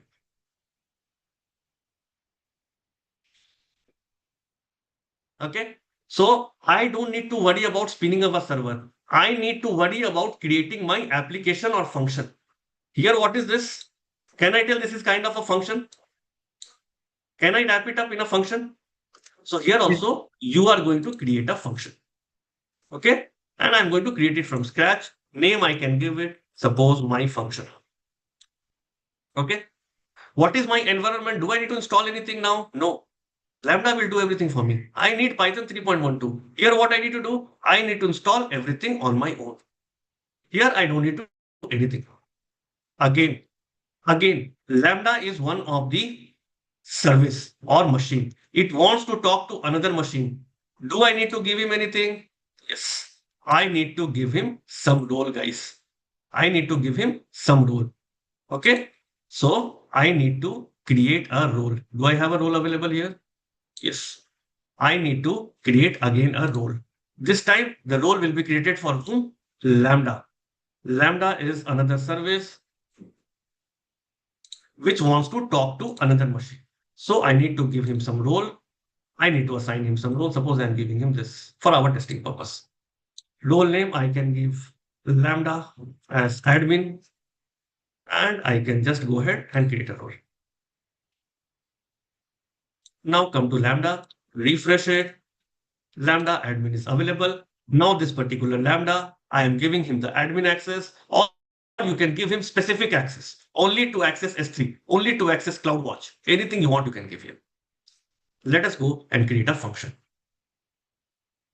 So it will create a basic function for you. This is right now, I'm just creating a code function. No server work, nothing like that. A basic function it will keep for you. Can you see it has created a function for me? This is Lambda handler. Okay, this is a Lambda handler function. This function inside only Lambda will understand I need to execute your code. And this code should be executed based on some event, and you have to provide him what context it is. So this is your context. Okay. I don't need all this blah, blah, blah. I have my own code. Can I go ahead and paste my code here? Can I go ahead and paste my code here? Yes. I can do it, right?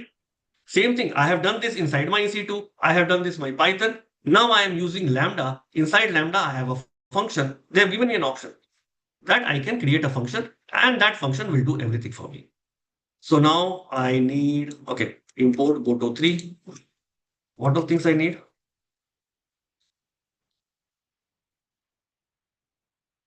Okay, date time. Just I will rearrange it. That's it.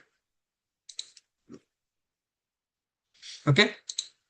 Now I can keep something inside my function. I can keep something outside my function. So here what I can do is I can keep all date related thing outside my function so that it will do all the prerequisites outside. and code looks more clear. Okay. Now let me just bring it back. Sorry. Okay. Fine.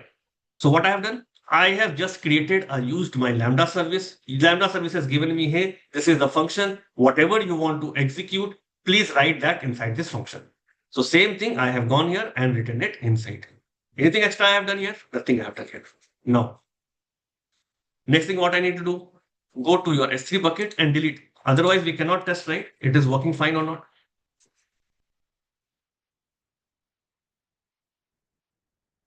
Let me go here, delete. Let me permanent delete it.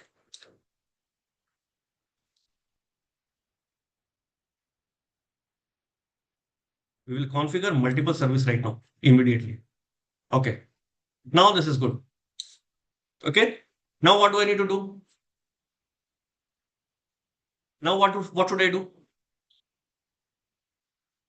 What should I do? Deploy it. Okay. If you deploy it, it doesn't mean it will create a server and deploy there. It will keep it in its memory storage. Okay. It will just go ahead and keep in some memory storage. Okay. That's it. It is going to do. AWS has its memory. In this memory, it will keep this particular function. Whenever you ask this to execute, then only it will create a server. It will deploy whatever it has saved here into that particular server, and then it will execute. Simple and easy process. Sir, could you please let us see the code? I mean, just scroll a bit so that we can see it. Same code. Nothing changes here. See that? Yeah. Nothing. Not even a single bit I have changed here. So Only how are thing, we going to define the interval here, sir? I have defined it, right? Where? Same thing. Not this. This is the duration. I'm saying when will the entire code will run Then I will do it, again and right? again. Interval. You don't ask the future question. Wait for that's what I have told. Just wait for that. Your answers will be cleared by end of the session. Yeah, sorry, sir. Okay. Now, see, till now what we have done, we have manually done everything. It doesn't look good, right? See, whenever the log is getting uploaded inside your CloudWatch, automatically it should push to S3. I need to write a function in a way like that. That is why Lambda is preferred, because Lambda is an event-driven function. Any event will happen, it will trigger Lambda, it will execute what the code is, and it will do that particular task. In this particular scene, what is the event? Your log getting updated. Whenever your log should get updated, you should automatically inform Lambda, hey Lambda, my logs are updated. Can you execute your code? Lambda will go there, pull the log from here, update to S3. Have I made myself clear till now? Who is that? This will give you by trigger. Everybody has a trigger point. You get triggered by something, I get triggered by something. Similarly, Lambda will get triggered by something. Now, I need to define by what it should get triggered. I am going to define that. I want to define that I want to trigger by CloudWatch logs. At the end of the session, I will give you a very interesting task, which I have recently implemented in my project. Okay. So with this, you can practice that. Now, log group, what I want to use log group this. Choose a name. Okay. My name, something. Okay. So this is the trigger point. Whenever this log group is getting updated, automatically it should trigger my Lambda. Can you see here? It is whenever the trigger is what? CloudWatch logs. Inside CloudWatch log, whenever this particular log, that is your database one error log will get updated, automatically it will trigger this particular Lambda. And inside Lambda, what I have written? I have written a code so that it will export the logs from CloudWatch to S3. Now, simple thing is, can any code run inside AWS just like that? No. That is why we created an EC2, right? Inside EC2, inside a computer only you can write a code. So that is why, my dear friends, inside your Lambda, You just create a function. When you deploy it or when it gets executed, it first creates a server. Your code, whatever you have written, it will deploy this code to that particular server and execute it. Any doubt in understanding this particular point? You cannot write any code inside just like that, right? You need a computer to write a code. Inside this, I already wrote a computer. I already spinned up a computer EC2 and I was writing the codes there. The problem was what? 24 hours, the EC2 should be running. Not a good practice. So they have given me an alternate called as Lambda service. What it will do is you just need to define the code which needs to be executed. And you tell him when it needs to execute it. So when I am telling where? Here. That whenever my logs are getting updated, please execute my code. Now, whenever my code is getting executed, what it will do is, can it execute just like that, guys? Randomly, can a code get executed? No, right? No. It needs an environment. It needs a library. Where the library is available? In your computer. Is this a computer, guys? Is this a computer? No. So, what this service will do, it will go ahead, create a computer that is a server. Whatever code I have written, deploy the code there and then execute it. Remember, environment I have already selected while I was creating the Lambda function. Remember Python 3.12? So I don't need to install anything. This is all AWS managed services. Now tell me any doubt you have. Then we will execute it. So it will automatically create the EC2. Then it will run, right? Yes, it will automatically in the back end, it will create an EC2. You will never see that. Okay. It will be inside their own system. It means it will create EC2 and also install the Python, correct? Because you mentioned the Python tree, correct? I remember, yes, perfect. I told that this environment I need in my system. Okay, and after that, it will execute that code, that what your Python code written. So I have one question, sir. So when we were running EC2 instance, we installed all the dependencies in our Amazon Linux. Right? Machine, I installed Python only, right? No, we also installed Boto 3. Boto 3, that is what? Here I'm importing Boto 3. That is the point. The beauty is this, if some dependency is missing with Python, it will take everything. Everything automatically. Yes. Yeah. So That is why how do we AWS know managed that? service, right? So do we get recording So section we don't for need this? to install anything here in Lambda. It will take care of everything. We just That need is to what? write code and it will take care of everything.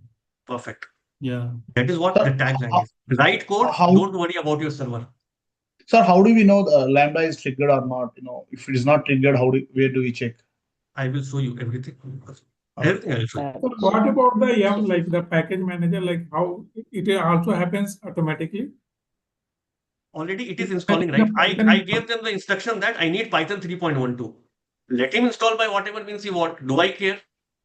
No, actually Python 3, that's okay. But what about inside that one? You need to have the That is what, library, whatever right? library you will define here, it only needs the environment. Other things it will install if it is not there. Okay, automatically happens, right? Okay. That is why they are charging you, right? Oh. Okay.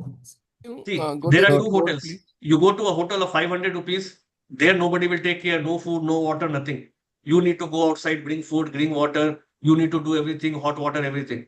Go to 5-star hotel. What it will give you? Everything. Welcome drink till end of the task. So here it is a 5-star hotel for you. So can you go to Do the we need code, to please? specify the availability zone? Because in the previous one, the code you wrote, you specify the AZ. So you wrote US East 1. I didn't see that in the Lambda function. Your Lambda function and everything should be inside that same region. Okay? Okay. Sir, the Lambda handler, the event, and the context, is Yeah. that a predefined thing we have to do, or Yes. we can give any? No, it is mandatory. If you remove this, it will not execute. If you remove public static void main in Java, will it execute? No, it will not. Okay. So it needs this particular function. This is where it starts the compilation, like But sir, execution starts. one question. For example, within the definition of Lambda handler, why you didn't provide client and response in an indentation and even though everything it's right? I mean, why it's not? You don't you think it should be it should should give me error, right? Why you are worried? Let him give error. Oh, okay. It's okay. When we will It is run, error. yeah. Python goes with indentation. It will give me error. I thought it is also taking care of this thing also. No. It is not a compiler or anything. Okay. At the end, it will give you. It will not execute. It will give you the error. Hey, please take your indentation. Some problem is there. Okay. I wanted to show you as an error, but since you have asked me, let me move it. Abhi, one question here. So as of now, what we have done, so line 119, right? So log group name as the database service, right? So in the perspective of Java development, right? So we have multiple microservices. Then how we are going to integrate multiple microservices and get the log? I will show you at the end. The same project I have also done here. Yes, okay. That is what the task I will give you. And one more workshop I will bring you with API gateway, with your DB, with React, with Java Spring microservices. Okay. Because this thing is real time we are doing it. Yes. That's what I'll give you a small task also during that particular phase and the next workshop, because now you are familiar with Lambda. So now I can go to it a little bit more advanced. Yeah, sure. Okay. Because Lambda has a lot of usage. It will use API gateway. You might be using API gateway. Okay. Yeah, good, yeah. Okay. I will show you the architecture. Same thing I have also implemented in my project. Okay. I'm the architect of that particular project. Okay. Since you have told me, I have saved it right now. Okay. So now you will not get the indentation. Fine. Now, I will add a destination also. Destination means once everything is executed, if you want something to get followed up, you can do that. So in my destination, I want to let myself know that Lambda is executed. So I will use another service here that is called as SNS, simple notification service. So I will get a notification that my Lambda has executed this. So I will create a topic. What topic I want to take? Standard. Let it be my Lambda topic. So this is my topic of destination. So everything looks good here. Let me create a topic. That's it. And I have to subscribe. When you buy some magazine or anything, do you subscribe that monthly I will receive or daily I will receive? So here also you have to create a subscription that you need to subscribe your email. I want to subscribe my email. Okay. And I will give my email, suppose this is my email and I want to subscribe it. Get a subscription. Okay. Now the notification, what it will do is every time I will use this particular service, SNS service, it will trigger, the notification to my email, but it will ask for a confirmation that the end user should give me a confirmation. Have you got the confirmation or not? It is asking you to confirm, right? Whether you want to subscribe to this topic or not, my Lambda topic. I will tell yes, I want to subscribe. And before leaving, I will just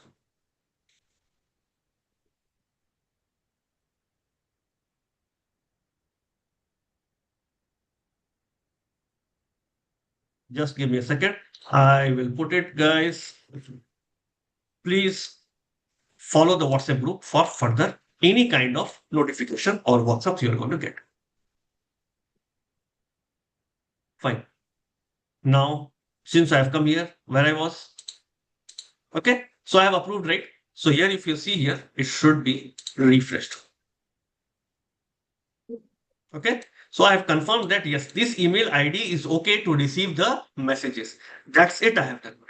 Only thing I have done is I am okay to receive the message on this email. I have confirmed it.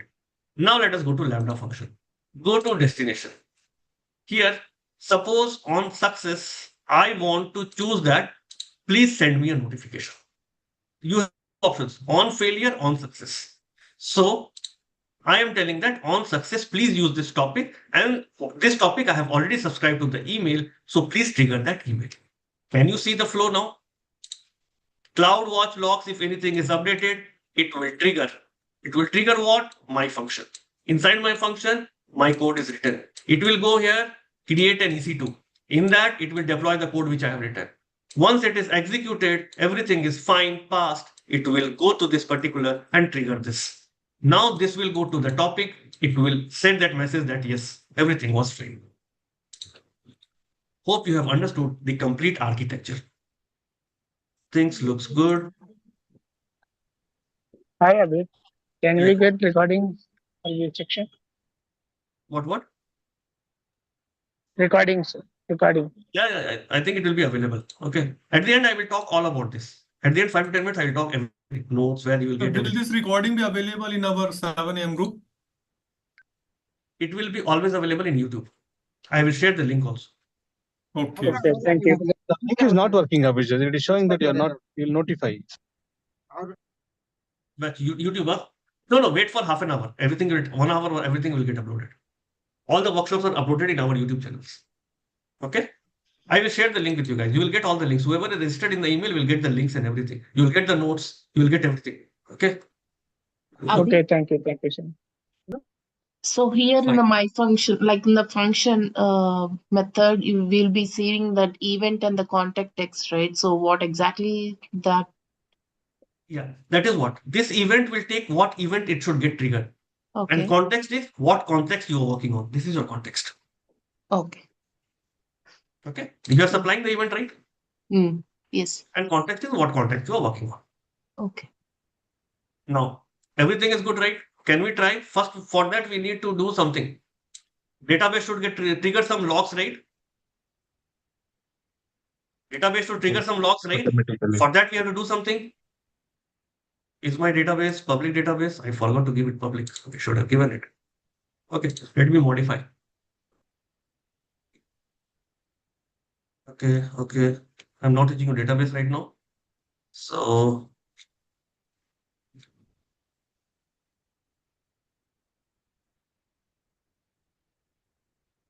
there's my additional. Okay. It is not publicly accessible. Okay. Apply immediately.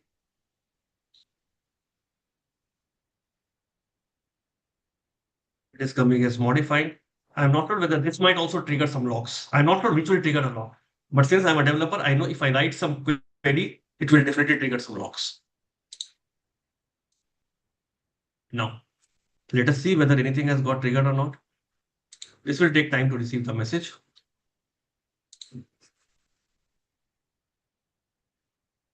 Now, if you want to see anything, you can go here to CloudWatch. Have I CloudWatch? Since Lambda is a AWS managed service, the logs will be available by default.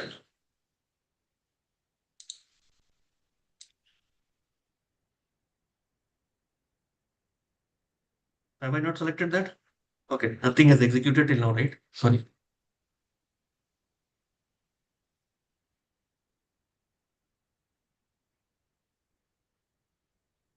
Let's see this.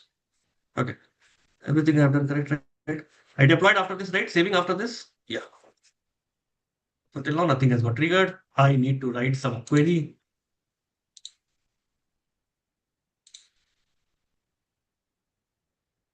Let me go to where? I think it didn't test it. Yeah, everything will not trigger a log. Okay. Only things which are required will trigger a log. You can see here if that has been triggered or not. Last trigger was what? I think long back when the database was created. Okay. There is no new event. Only one new event will be triggered, new log will be done, then only it will get triggered. That is what I have written the connection. So it is available now. Okay. Now let me go to log group should have been open. Yes.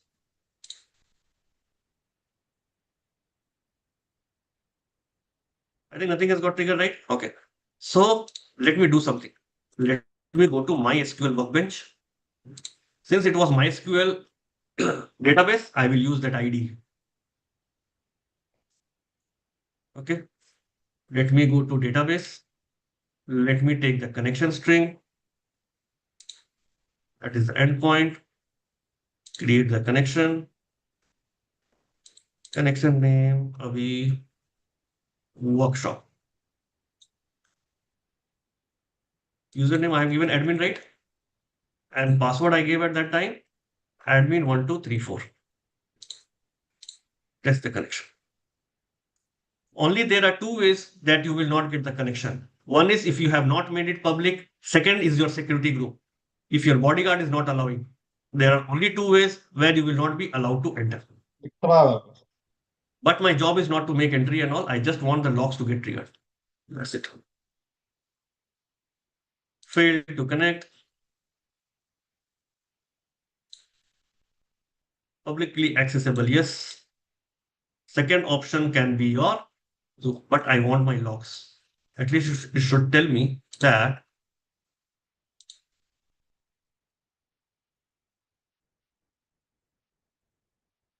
no, it has not triggered anything.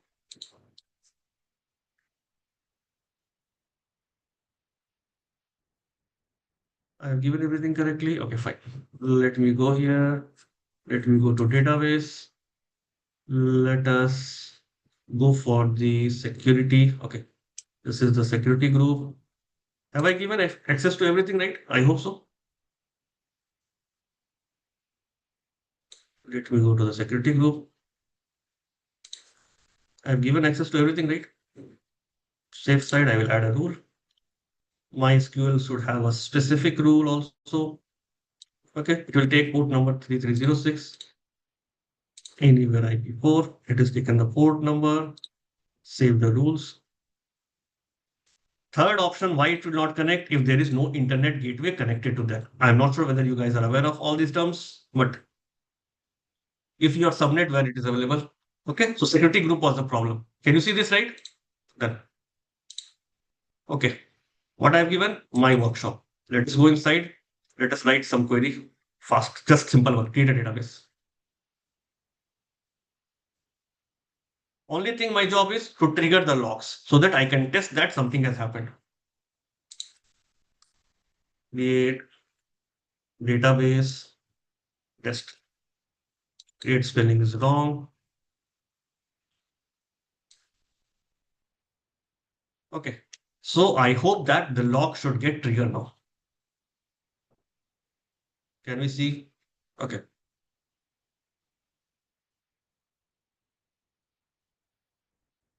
CloudWatch.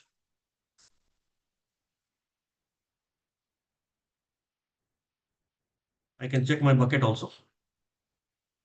General purpose bucket.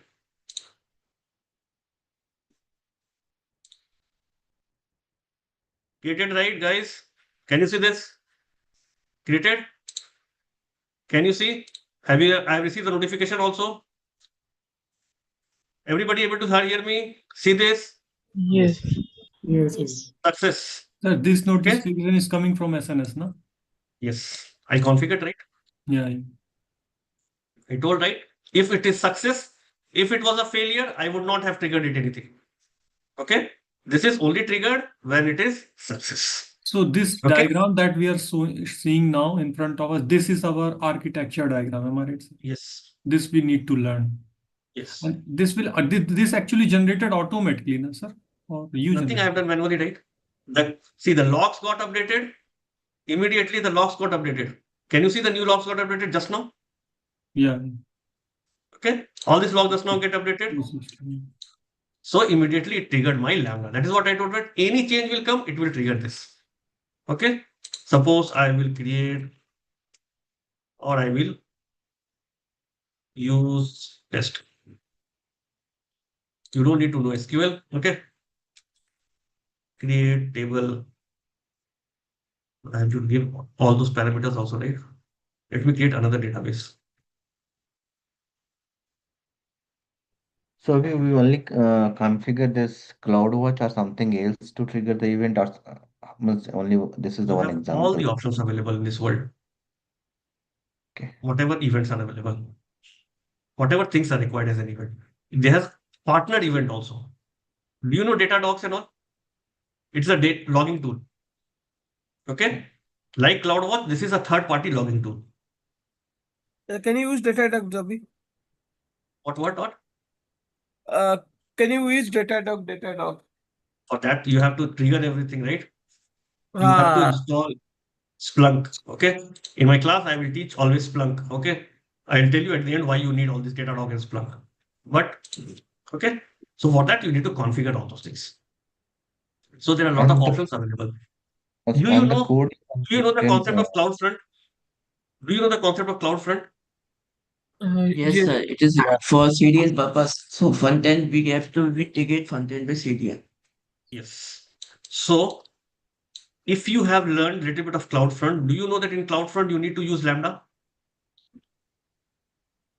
No. Yes, to transfer the data to the edge location. Yes. You have to use invalidate option.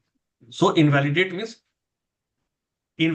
something. Suppose, just I'll give you a 2-minute introduction. Try it out in your home. See, suppose this is Mumbai. My server is in Mumbai. I have a user in Singapore. I have a user in, suppose, Delhi. Okay. So if this user is accessing from Mumbai, it will be a little bit faster, right? It will be a little bit slower. Go to Canada. Which is the slowest one? Which is the slowest one? Canada. Okay.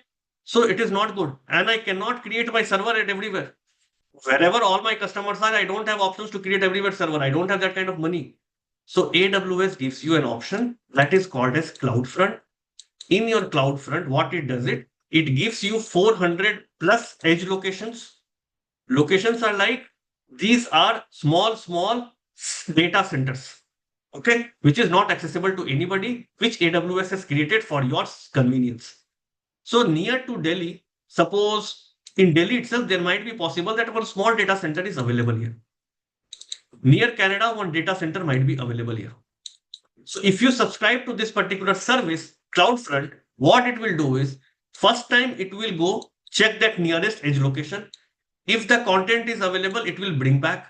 Else it will go to your original server, go bring the content back, publish it, like store it here, and then give it to you. So next time when you make a request, you don't need to go to all way. You just need to take it from here itself. Is it not making your website faster? Yeah. To reduce the latency, na sir? Latency is very fast here, right? Yeah. So the problem here is that if a developer makes some change, he will make a change here itself, right? Your code will be deployed, latest code will be deployed where? Server. Yes, This is sir, like a totally. cache. So it will not get refreshed automatically. So for that, you need to use a methodology called as invalidate. Invalidate means don't validate this. Invalidate whatever I have done previously. So all this data will be invalidated. First time it will always go here, take the response and give it back here. So this we don't know, right? When they will upload the code. This either are you aware when they will update the code? But user will keep on getting the older codes, right?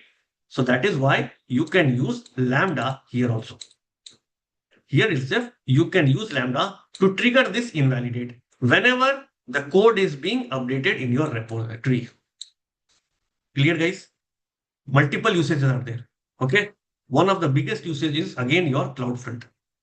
So basically, we will use front-end code only, na? For CloudFront, that is Vue.js or React.js. Or website can be anything. Only thing, it will take for the server wise. Okay, wherever your server is placed. If you are using backend server, wherever the request is going, it doesn't matter front end, wherever your code is going. Okay, wherever your code is placed, it can be backend plus front end. Definitely, you need a front end only, right? Either you can have front end plus backend or only front end. Okay. Now tell me any doubt you have. Sir, at the start, when you used your local system to work with it, so you just installed that AWS SDK and you use the AWS configure command in that case only, right? Yes. Yes. Okay. Okay. So in the place of Python code, whatever written in Lambda, we can replace with the Java code also, right? Any code you want. Yeah. Sir, please share the architecture that you showed in PDF forward to us also. This is what the task I am trying to share you. Okay. This is what I have done recently. Yeah, this Okay? is we want to see. The like- best way of Lambda. This is the task, and my next workshop will be based on this kind. Okay. Now, since you guys are comfortable with Lambda, the next workshop which I bring on Lambda will be using API gateway, will be using your database, will be using your Lambdas. Okay. Actually, I'll tell you what I am doing. US government is giving me, or US government has a lot of wings where it is spending its money. So what we are doing is, and we don't know when they are updating it all the end. And it is different database for them. So we are pulling all the data from this database whenever it is getting updated. Imagine the trigger point is whenever the DB is getting updated. So whenever the DB is getting updated, Lambda will get triggered. It will pull the data and combine it in a centralized database. Same thing goes with here. Same thing goes with multiple DBs. All these DBs are just capturing all the data from here, pulling it here. And a front end is there. Front end required this data. So front end to connect to this data, I have an option called as API gateway. Clear? Those who have understood this. Okay. So this is the kind of task you can do it. So I will tell you what you can start with. No need to do so much complicated things. What you can do, guys, is have some CSV file. Have couple of CSV file or backend some small DB you want. Okay. Create a Lambda function here. Okay. Create a Lambda function here. You can create multiple Lambda functions. So whenever data is being triggered here or entered here, trigger this particular Lambda function, combine this particular things into a centralized DB, and provide this data to the front and any HTML, CSS, JavaScript, you can write a code or React. Okay. And this should get this here you should have an API. Can backend connect with the, can front end connect with the database? SQL, MySQL and all those things and do everything. For that, we need a backend API. So write your API in your Lambda. Okay. So what it will do, my dear friends, whenever data is being uploaded here, that is from Lambda, it is triggered here. It will again trigger this particular Lambda, take the API gateway, give this API to this particular front end. Complete architecture, you will learn multiple things. You will learn the DB, you will learn API gateway, or you will learn this. Try it on your own. I will take a workshop on this particular architecture anyway. Now, any doubt you have, now you can ask me. I am done I have for my only session. one question, sir. Where you define the interval to trigger the Lambda function in our exercise? The trigger. Which exercise? This one. No, this is the future work, but the Lambda which is running in our AWS, where Yeah, you right. Yeah, can you Add show? trigger. Sir, Add trigger. haven't Okay, got configured it. the interval. Sir, So have in done it add on the trigger, event sir, based. and add Event based. trigger, we assign some time or Nothing time. I have just, it is like even whenever anything is getting updated, that is what the trigger is. And that is taken care by this trigger itself. Whenever anything is getting updated, when it got updated, it triggered, right? Did you saw this? Whenever the log got updated, is it correct to schedule so we something? don't need to give a time. The log when No, once that is the not log correct, is- right? That is what I told. I don't know every day at 5 o'clock, will it trigger? I don't know, right? The Yeah, changes can happen morning 9 o'clock also, night 12 o'clock also. So it will trigger accordingly. Okay, got it. That is what the beauty of Lambda is. Thank you, sir. Thank you. Anything will get updated. It will automatically trigger this. This will go here, create an EC2 and deploy the function, whichever I have written. And then it should do it.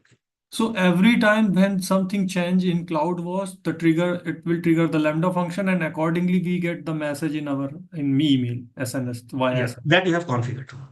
Yeah. And the It log acts will be like the polySCM, correct? What? It acts like the polySCM in the Git concept. Yes. Yeah. So Abhijit, every time we need to configure SNS for CloudWatch or how it's. It is your choice. So if SNS, you can create one time and you can use it multiple places. It's a centralized service.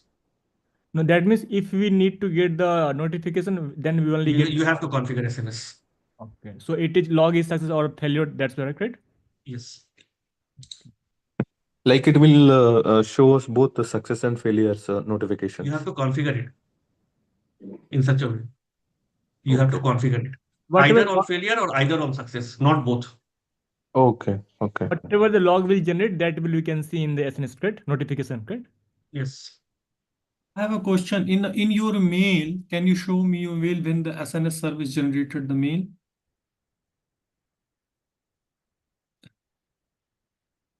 So we are seeing here like some kind of JSON file, okay? But if we want to create a real application, okay, we want to see some kind of thing which is conceivable by a user, okay? He won't understand this JSON file. So do we need to make some changes in our SNS so that it is more You can configure the messages. Yeah. This is the message you can tell me. Okay. In SNS, we can configure this thing, no? Yes. Thank you, sir. Abhijit, one thing also here. So in our real-time project, so once we are going to do any modification in our project or production release anything, so we get notification in the mail. So same concept there also. Exactly. Okay. So can you put the code in the chat, sir?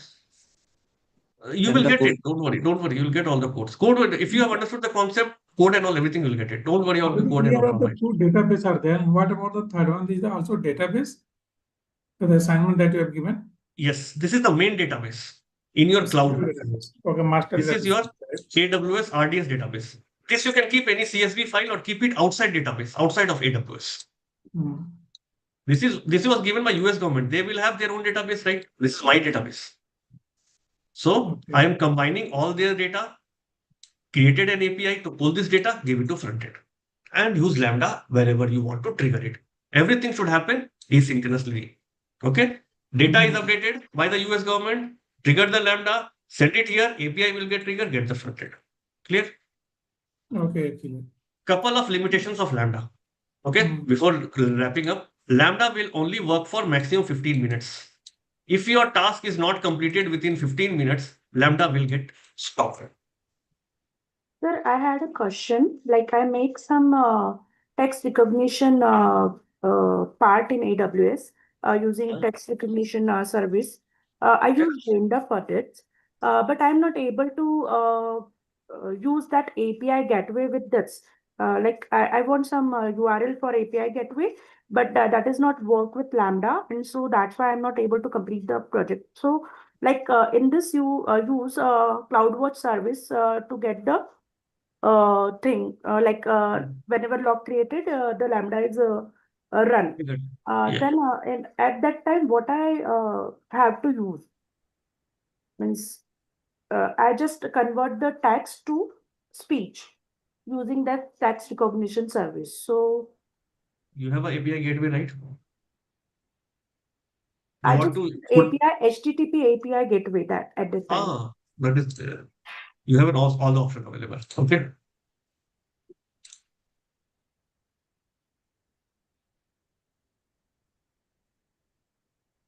Just creating randomly, okay? Not a real project. Okay. Just to show you.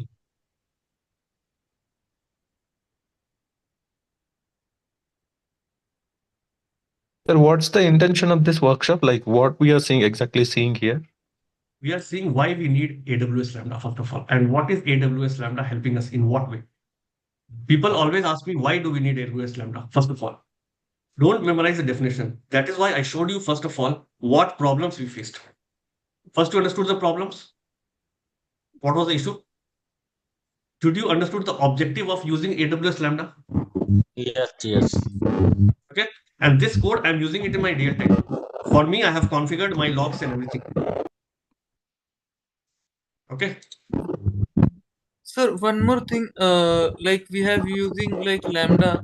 Earlier I read somewhere like we also use this Lambda in conjunction with Fargate also. Anywhere, a lot of places you can use it Lambda. Okay, so we, as you said, like there is one limitation, like only 15 minutes. Is there like any other limitation, like length of the code or maximum 10 GB? Okay. Okay. When you create a function,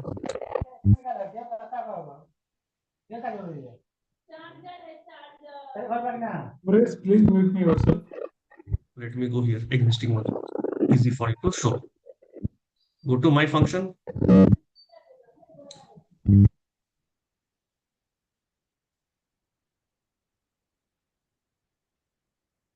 Can you see how much maximum you can use?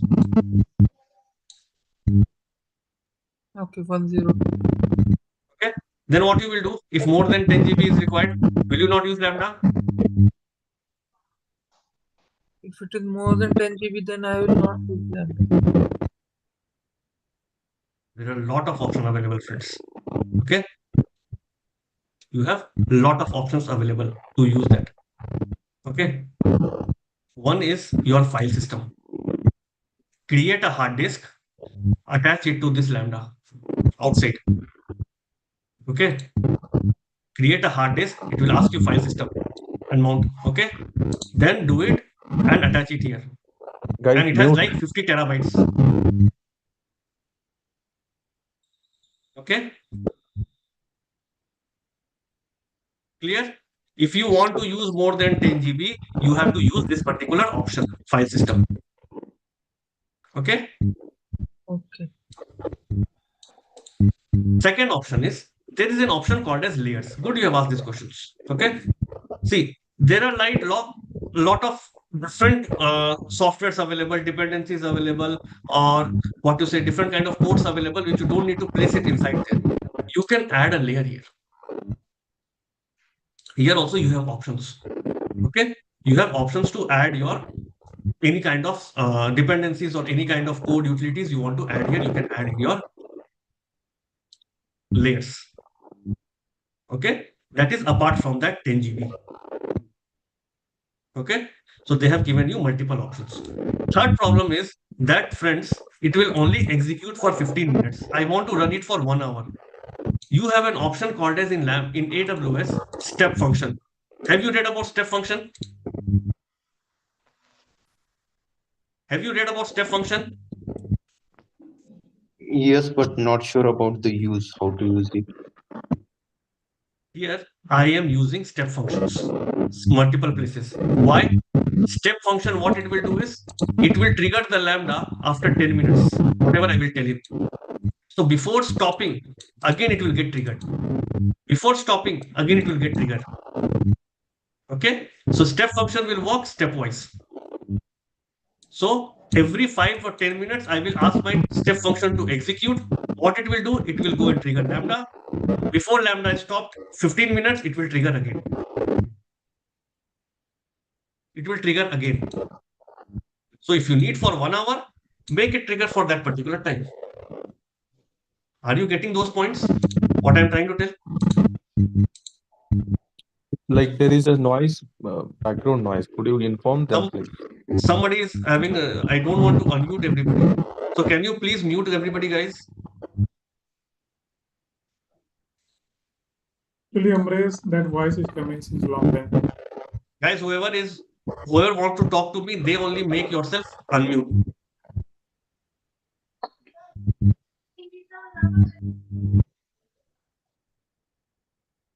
Okay. Now, suppose my Lambda will only work for 15 minutes. So if I want to run for 1 hour, you have an alternate called a step function. Write step function that will trigger your Lambda. So after every 10 or 12 minutes, trigger it. Amresh, can you please mute yourself?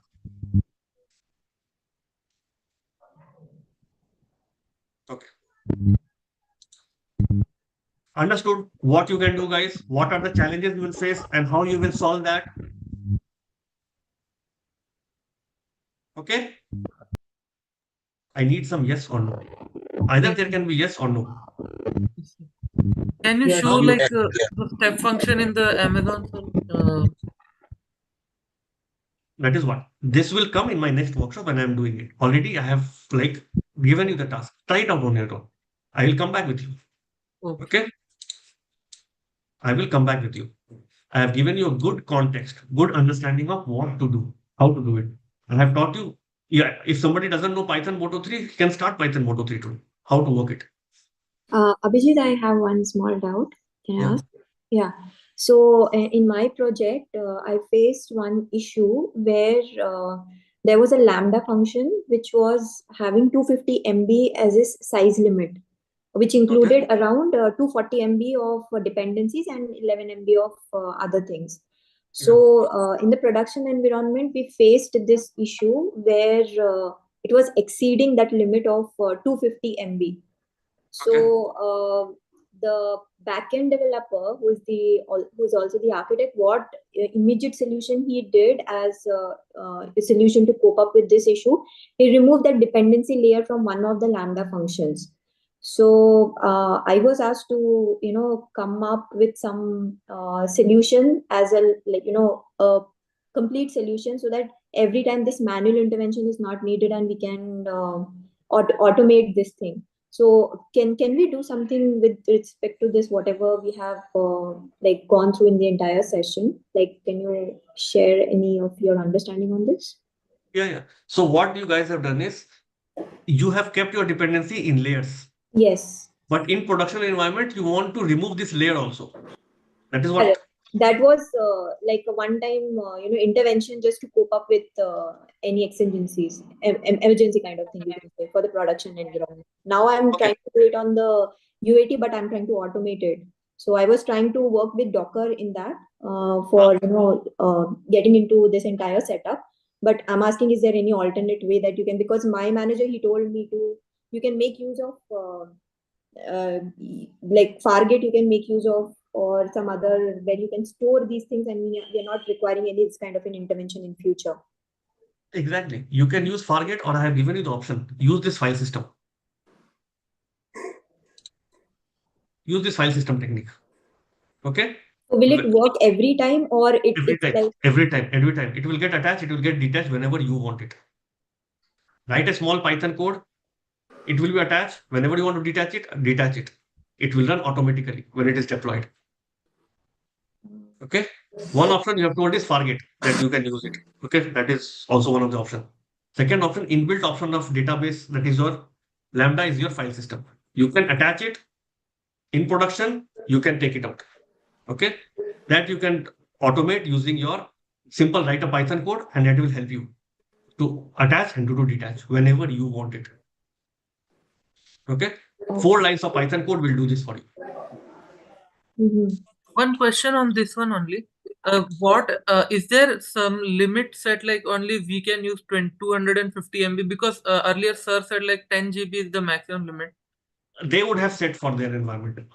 Okay. Their environment specific limit is there. Yeah. It is dependent on the environment. Okay. I can put some restriction. No.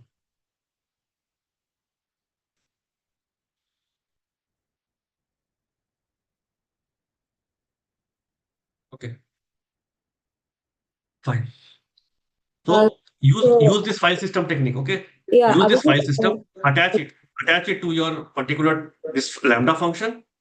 Once it is deployed into production, detach it. It will be always available. Whenever you want to attach. Whenever you want to detach it. Like a hard drive. Use it like a hard drive.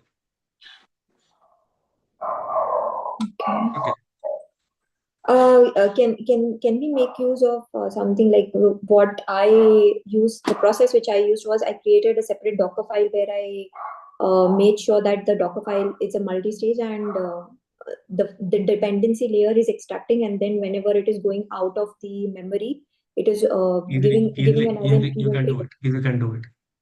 Okay. There is no issue in your solution. With Fargate also, you have to do that much effort on it. It's not that you will do it single step. Okay. So you have used the correct methodology. Don't worry on that. Okay. Thanks. Okay, guys. So please subscribe to the channel which I have pasted, so that you will get access to all the things. Notes, you will get the access. Okay, I'll paste all the codes there. You can go ahead and practice. I have given you one task. Please try it out. The next workshop on Lambda, I will bring it using that particular task only. So in that particular workshop, you will see API gateway, you will see DB, you will see your Lambda, and I will use front end with React. Backend, I will use some API, Python API or any API I can use it. Okay. But try it out. Right. Okay. Sir, I have Not a next weekend. question. Next weekend mostly I will bring it. Next weekend I think I will take a session on solid principle.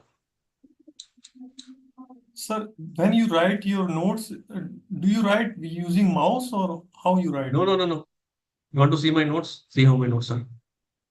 No. When you write, when you make drawing and everything, how you use this thing? No. We'll use Excel Draw IO. Okay.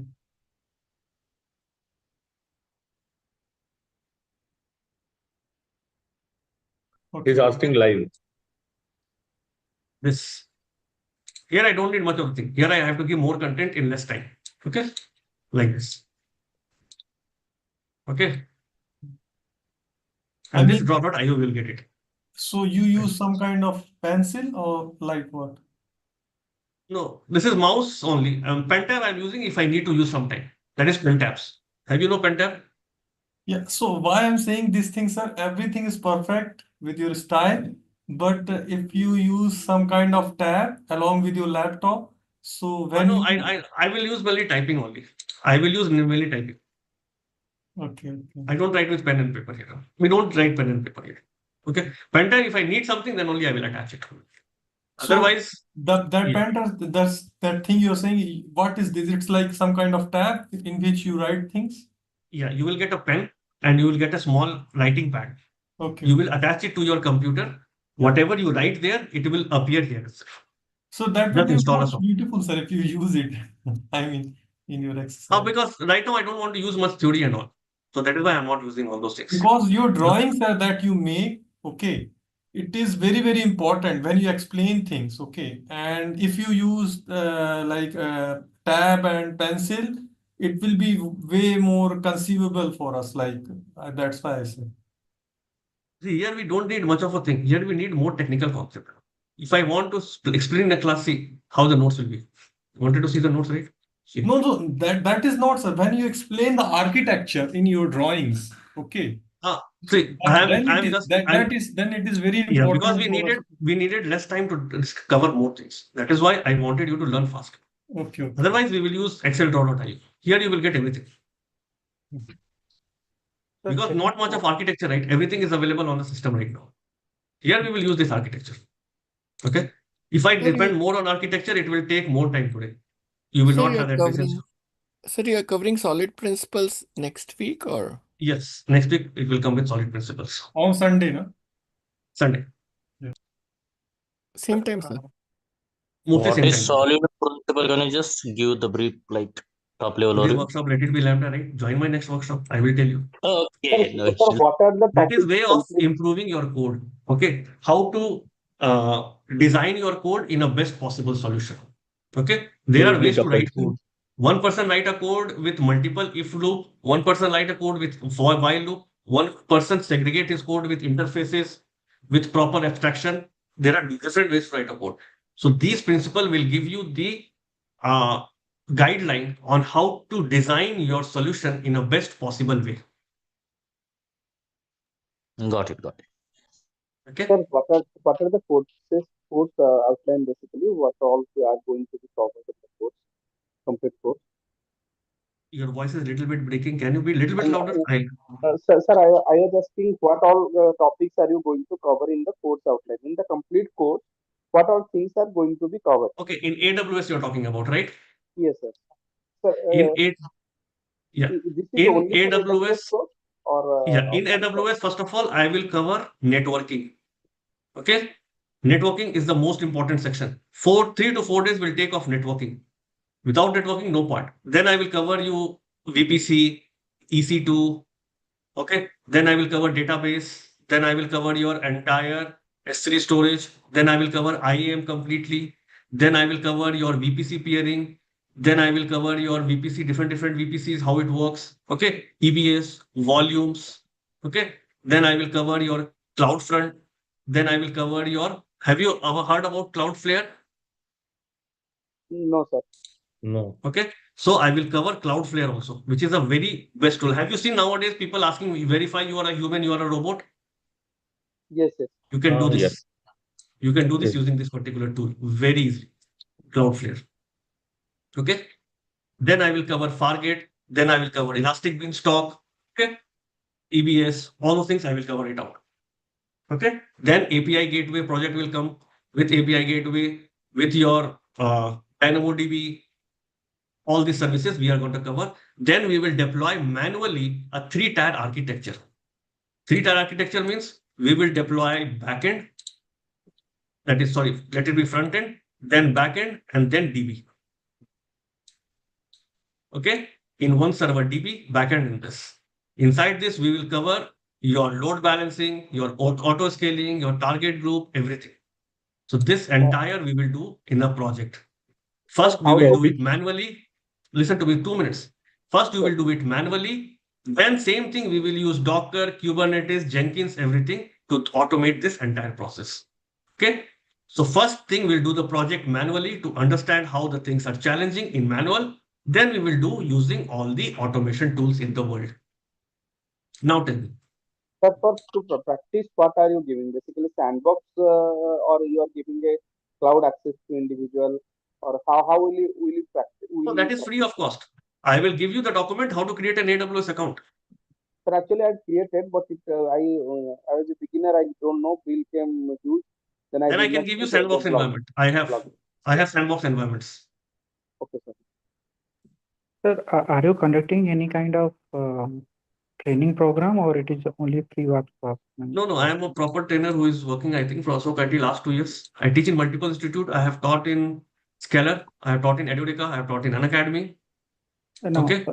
For Ashok IT, are you conducting any kind of? Yes, I am taking the training for DevOps with multi-cloud. Okay, sir, when will you start it? What is the timing? New batches. Morning we have batches from 7 to 8, 8:30 to 9:30, evening 7 to 8. And So which 3 batches in Ashok IT. So which you are in? All 3 are my batches. Okay. Morning 7 to 8. So this recording will be like in YouTube, and the next recording will also be in the same playlist, no? Yeah, they will upload it the same playlist. Yeah. Sir, morning batch is taken by Ram sir, right? 7 to 8. No, there are multiple trainers. Right? I am already taking from last, I think 1.5 years. Some of the students are here in that particular. Some of the students were asking out were for my morning batches only. Which morning batch you are in, sir? Huh? Which morning batch you are right now training? I am taking 7 to 8, then 8:30 to 9:30. Okay, fine. Okay, and then evening 7 to 8. And Abhijit is one of multi-cloud? Yeah, I am teaching multi-cloud. So what Sir, timing for multi-cloud? in the next workshop, which you are saying, so will you cover with a Java example, sir, or Python as a backend? We will take an API of Java Spring Boot API. Okay, sir. Thank you. And Abhijit? Yeah. So I don't have any programming language like Python or Java. So how can I proceed? For cloud, you don't need anything. You need basic of Python, and I teach my students Python and Bash scripting both. Okay, so this is where the multi-cloud batch, only AWS batch that you are saying? I am taking multi-cloud batches. Sir, So multi-cloud means this Bash scripting and Python scripting that you are saying, are you going to take in our 7 a.m. class? Multi-cloud? Yeah. Okay. I will take. Yeah. Thank you. GCP and other like Azure, etc. also comparatively, parallelly will teach the similar things whatever there in AWS and Azure, and even exact replica product. See, parallelly or that is how what. it is? If you learn one cloud, okay, it is easy to understand the base of other cloud, but the implementation will change there. Okay, implementation will completely change there. So will you show that how it is changing? Completely.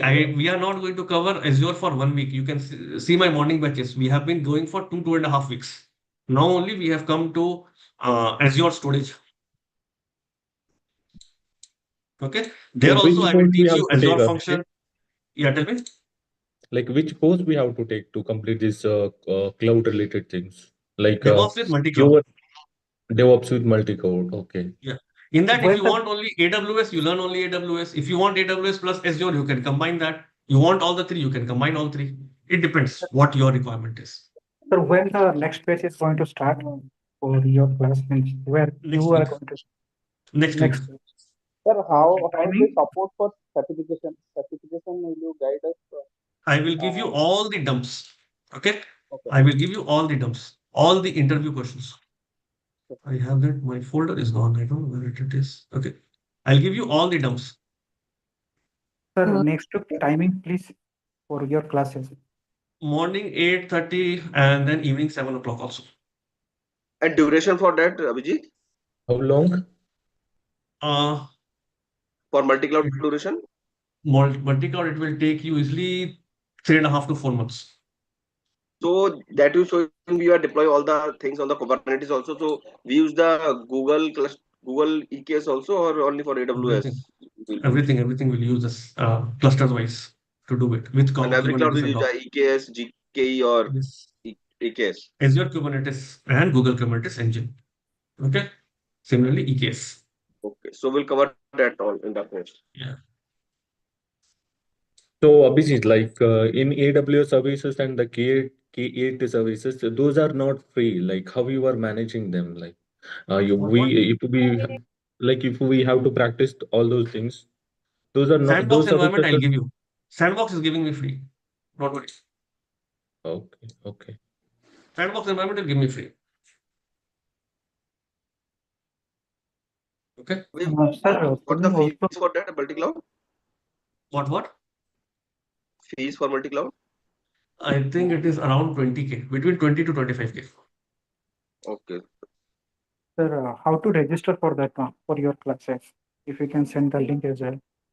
Yeah, they will forward you. They, if you have registered properly in the numbers what they have given, they will mail you with the new batch. You can attend the demo classes, and then after that you can decide whether you want to attend or not. The Zoom link that we have registered with the numbers, correct? Yes, that same number they will always contact you. Okay. Any new batch is starting, they will put a message, they will put a mail, they will put a call to you. But actually, the problem is that in the batches they are not mentioning about the instructor. So I will ask them to do that. Sure. And also, can you provide the contents, course contents for that also? They will provide. Yeah, I'll provide. They will share you with syllabus, with complete syllabus. They will share with you. Okay. The Can link we they will get share with you, it will have the complete syllabus. Sir, just can we get one recorded videos?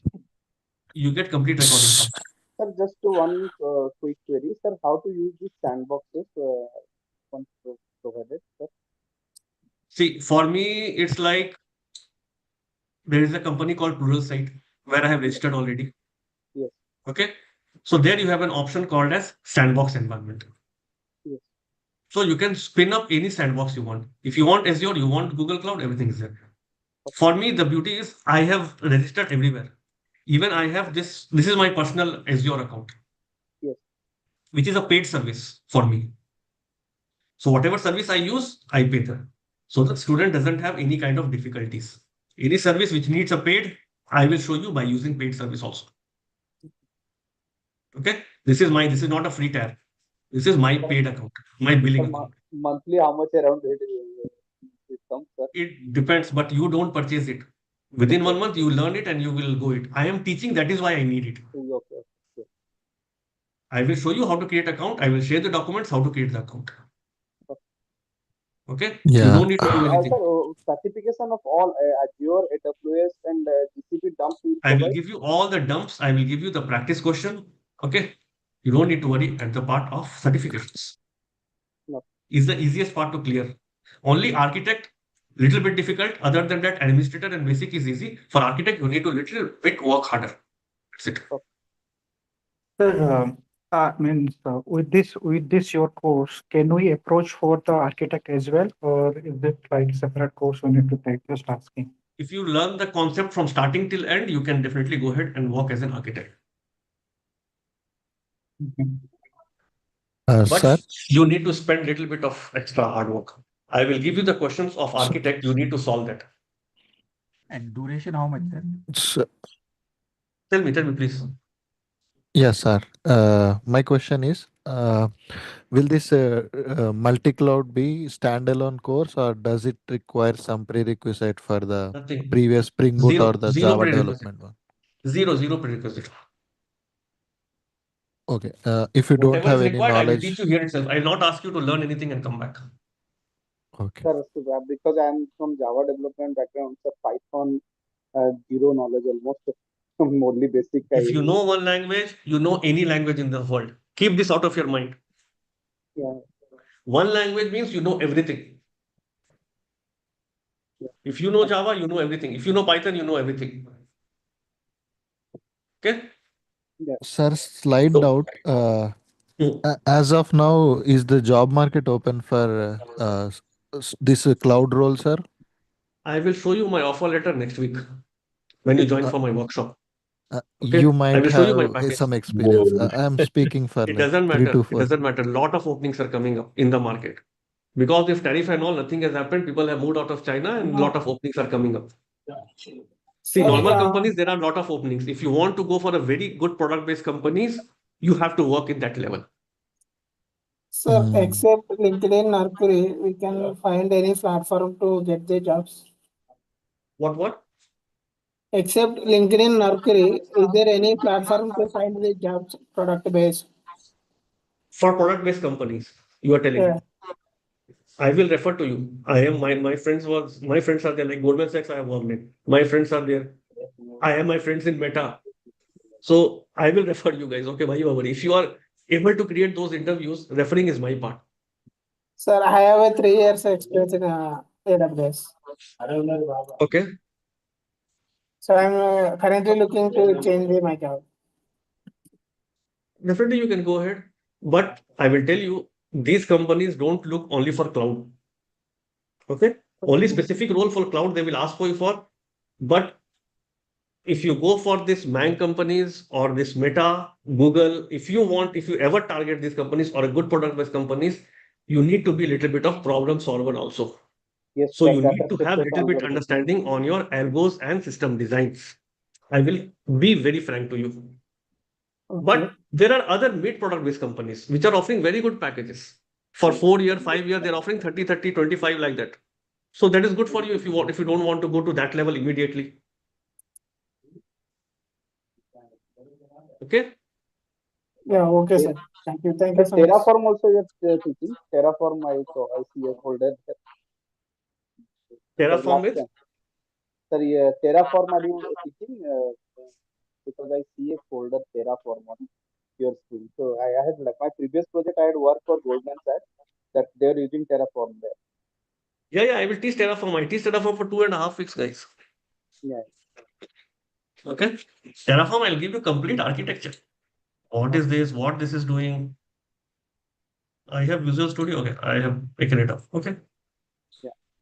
Sir, My one part I question. will do best. Okay, you don't need to worry about my part.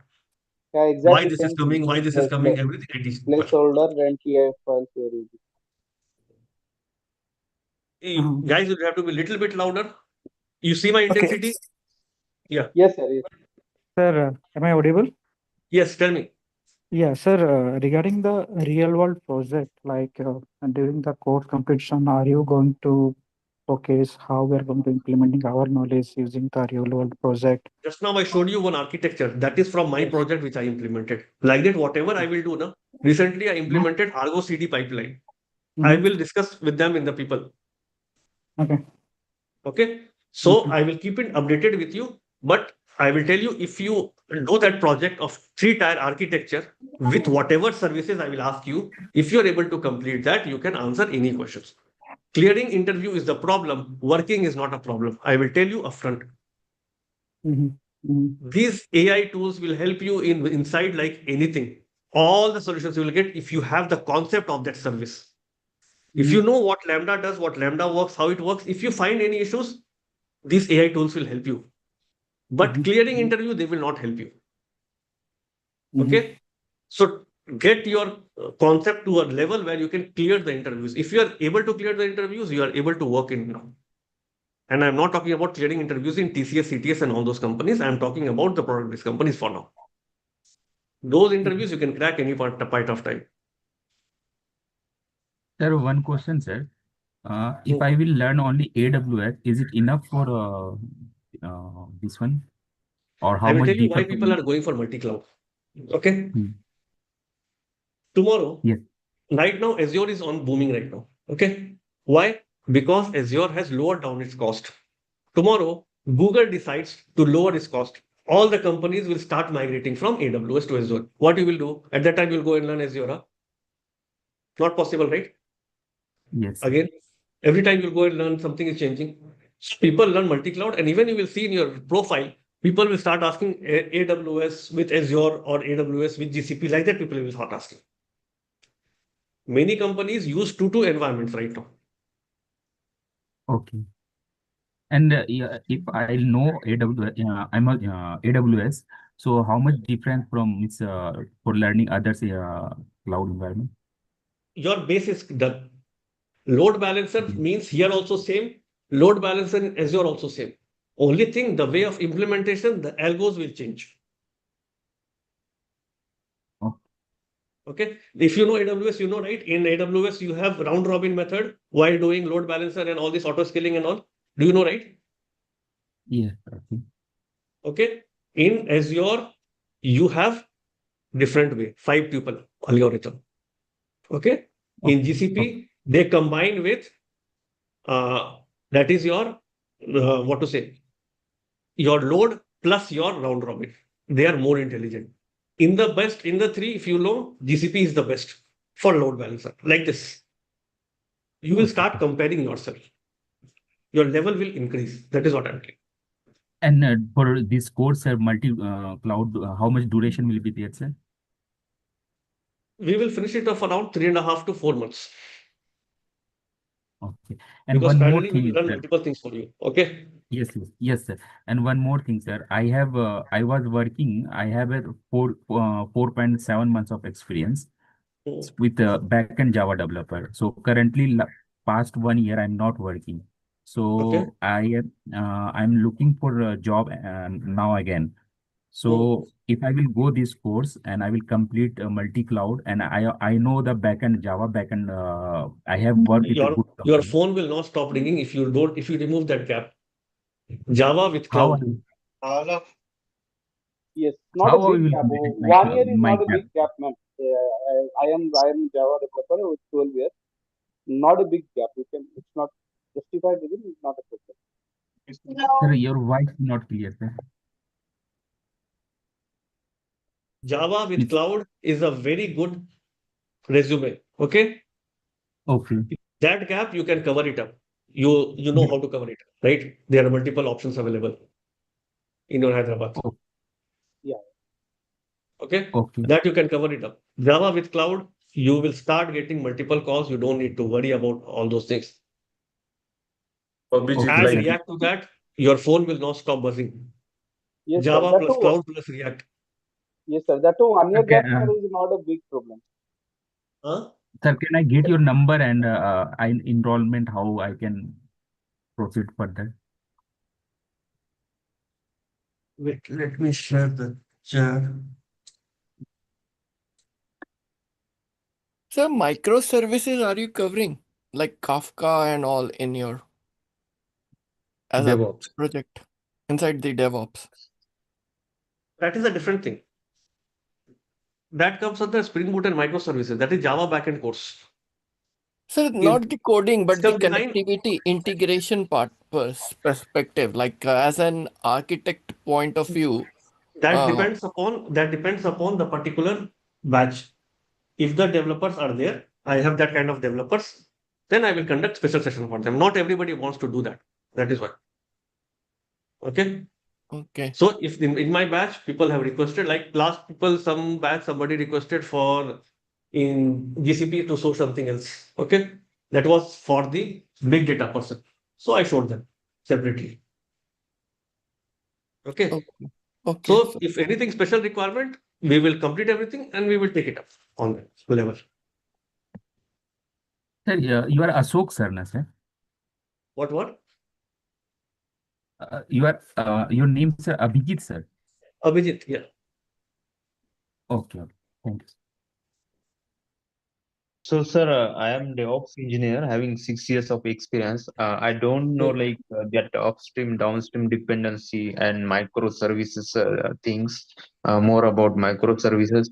So like, do I need to enroll for any Udemy course and go through at least a course about See, Spring Boot microservices? one thing I will tell you, if you are a cloud engineer, try to learn Mm-hmm. development. If you Mm-hmm. are a Java engineer, try to learn cloud. Yes, sir. Okay. Okay, they Other. both are very much dependent. When I will teach you cloud, you will understand. Even if you don't know anything, you can work as a complete DevOps engineer. That you know. But Mm-hmm. nowadays, people have started asking for multi-technology people. Full Mm-hmm. stack. If they ask Everyone people full with stack. Java plus React plus cloud Mm-hmm. plus they ask you DS algorithm, system design, there Mm-hmm. because the package has gone very high. Correct. Yeah, yeah. So So so you have other. to be. Mm-hmm. Tell me. Yeah. Other question is, sir, as I'm having 6 years experience, when I am asking for like 23 or 25 LPA package, mostly managers are saying we don't have budget, or they are Which companies hiring you are the trying? service best. Don't go for service based. They don't have that much budget. Uh-huh. So Okay. so I was I will thinking refer to you. go I've to. sent you my number. You give me your message. I will refer you. There is a big opening coming up in one of my companies where, like, Mhm. I have also recently qualified, and next week they are going to release my offer letter. So the package is going to be more than 60 plus.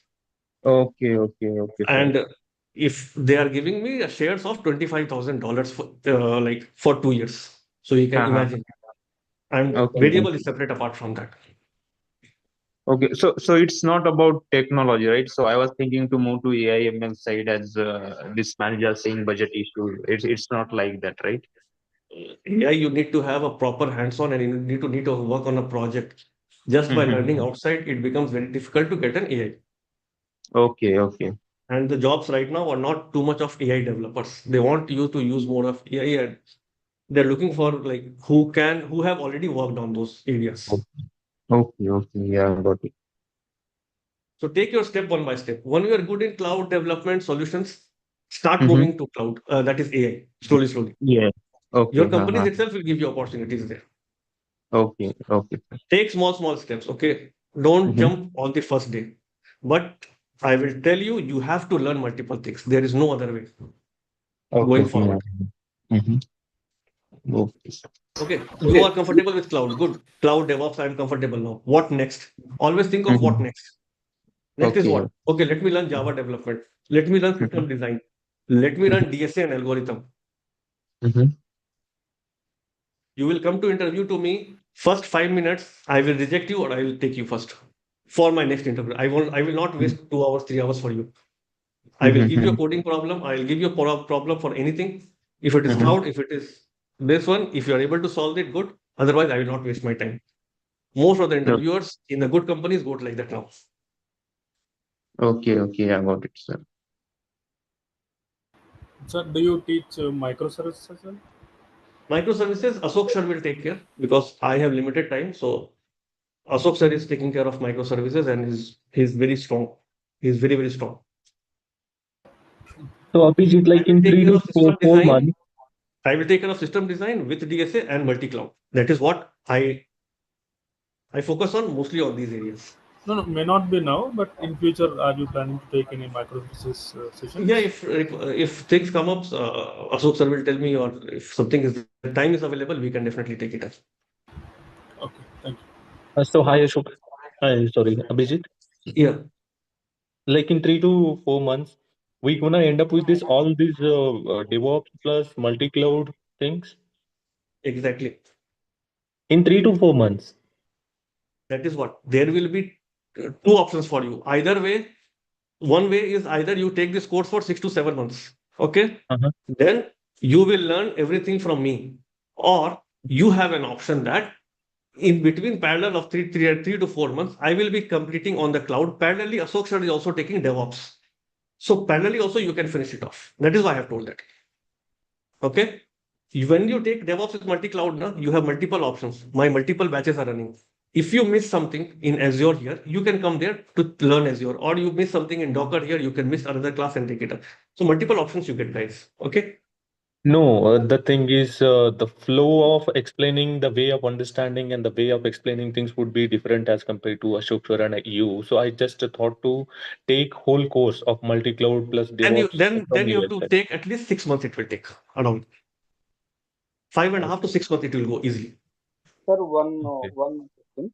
Sir, basically, do you give the recording sessions? So suppose for 3 months I took. You will Let's get say, recording. You don't need to pay extra.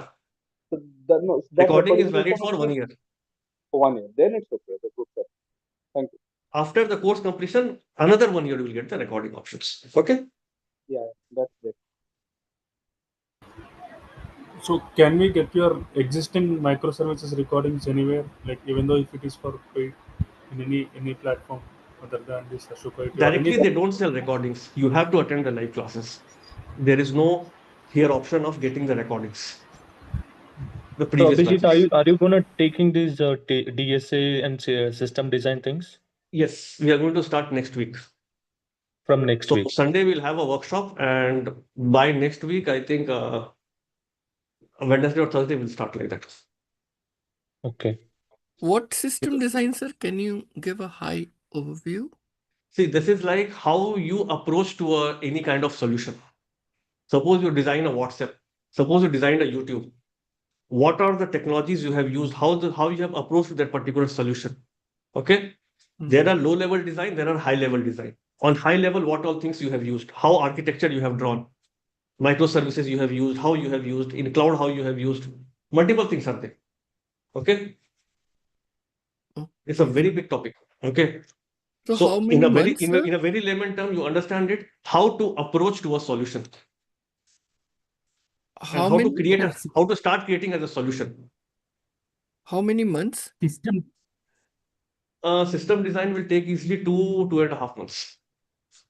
Will it be like teaching on the design patterns and all those things, or is Exactly. it? All the design patterns you will learn. Sir, data structure algorithm also included in that course? Multi-cloud. No. That is So completely no, different. system designing and data structure algorithm one course or different? Your voice is little low, Sumita. Can you be a little bit louder? No, sir, I was telling data structures and algorithms and system designing you are including in one course or different courses, sir? Therefore, It will be again depending upon the students. Somebody wants to learn only system design, you can have system design. If you want to learn both combination, it will be both combinations. Sir, you are taking system design and multi-cloud Yes. and DevOps also. Means multi-cloud DevOps are same, na sir? Multi-cloud DevOps is same. Okay. And with DSA and Algo. Okay. Other than that, I don't take any other classes. I don't like to take, I don't have time also. And not possible for me also. But my favorite topic still always be system design and DS Algo. Docker and Kubernetes are very simple now. sir, I gave If you want interview to go for for a product-based company, solid principles and design patterns have become mandatory now. sir. Exactly, Okay. I gave interview for Apple and the first question was system design, and there They will only I ask you. get. There is no other go. You cannot escape. If you want TCS Cognizant, that is not a bother. You can have a service-based That company. they They will are not ask you. But slowly, I think they are also moving towards all these things. Yeah, If they they are want. but they are based not on the. saying like that. Yeah, But but they are I am not. only talking about product-based companies Yeah. till now. I am not talking about any service-based. DSA and system design is something which makes you a real problem solver. That is what you need to understand. You have to be a problem solver. They don't care what language you use. If you are able to code it, perfect. So hope we're gonna get a good grip from your side from the next week. Yeah, sure. Sir, Okay. once after finishing this multi-cloud, should we target for Java development or should we target for First, DSA? don't rush too hard. First, go for multi-cloud. Get a job in multi-cloud first.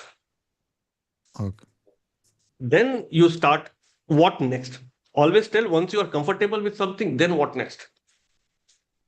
First, get comfortable with this. See, cloud, any manual tester has to learn, developer has to learn. Nowadays, they're asking product engineer, product owners to learn cloud. Okay.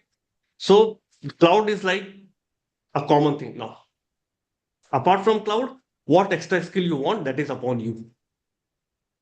So which one is preferred, sir? Either Java development or DSA, that problem solving one? DSA is non-negotiable if you want a product-based company.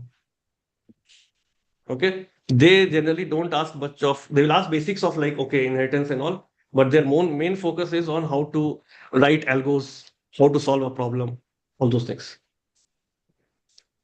Even with DSA, experience. DSA and system design comes as a part of Java only, developer only. Okay. And sir, system design and multi-cloud charges, how much it will be there, sir? That I think team will tell you. Multi-cloud, I am aware of. System design, I don't know how much study is going to keep it, but they will inform you everything. I think it will be less only between 10 to 12K something for system design. Okay. System design plus DSA. DSA will be separate. I'm talking about only system design. DSA will be something different, some 5, 7K, something like that. You will get the fees. You don't need to worry. They will send you all the fees because fees I don't take care, guys. Very frankly, I don't know. And Sir system will design, tell me, when okay, it Vijay, will this is the start, fees. sir? That's it. Huh? Okay. System design, when it will start, sir? By next week. Next week means like after coming this Sunday to next week. This Sunday there should be a workshop of solid principle. After that, by Tuesday we'll start. Tuesday or Wednesday. Yeah. Sir, can I learn Java, Python instead of Java? Can you learn Python Instead of Java? Yeah, you can learn Python instead of Java. Why you can learn any of these languages you want, backend language. Okay, any of these. Python is a little bit easier than Java. That's it. Syntaxes are easy. A little bit of that is it. But Python Okay, is guys. very vast. So I have been to 3 years now. 3 hours, I think. Okay. So I also need to wrap up. I have sent you my number. If you have any personal doubt, ask me. Okay. Don't worry. Don't hesitate.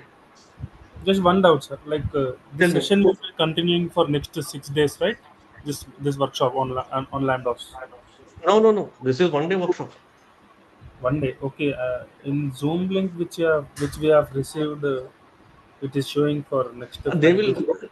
do it for 6 days, but if you see the actual banner, it will say today only, right? 2 hours, 9:30 to 11:30. See Yes, that yes. banner? Okay. Thank you, sir. Okay, fine. See, we are also, everybody has to earn, right? So everything can't be free of cost. Correct. Yes, you are right. That is very open. So I take some boot camps in between, like I took some Azure boot camp in between, 5 days free of cost, and I told them you can continue from there wherever you want to learn, like that. Okay. If you have any doubt, please discuss with me personally also. You can have a chat with me. Don't worry. Okay. Take care, guys. Thank you, sir. Thank you. Thank you, Thank sir. you. Bye-bye. Thank you. Thank you, sir.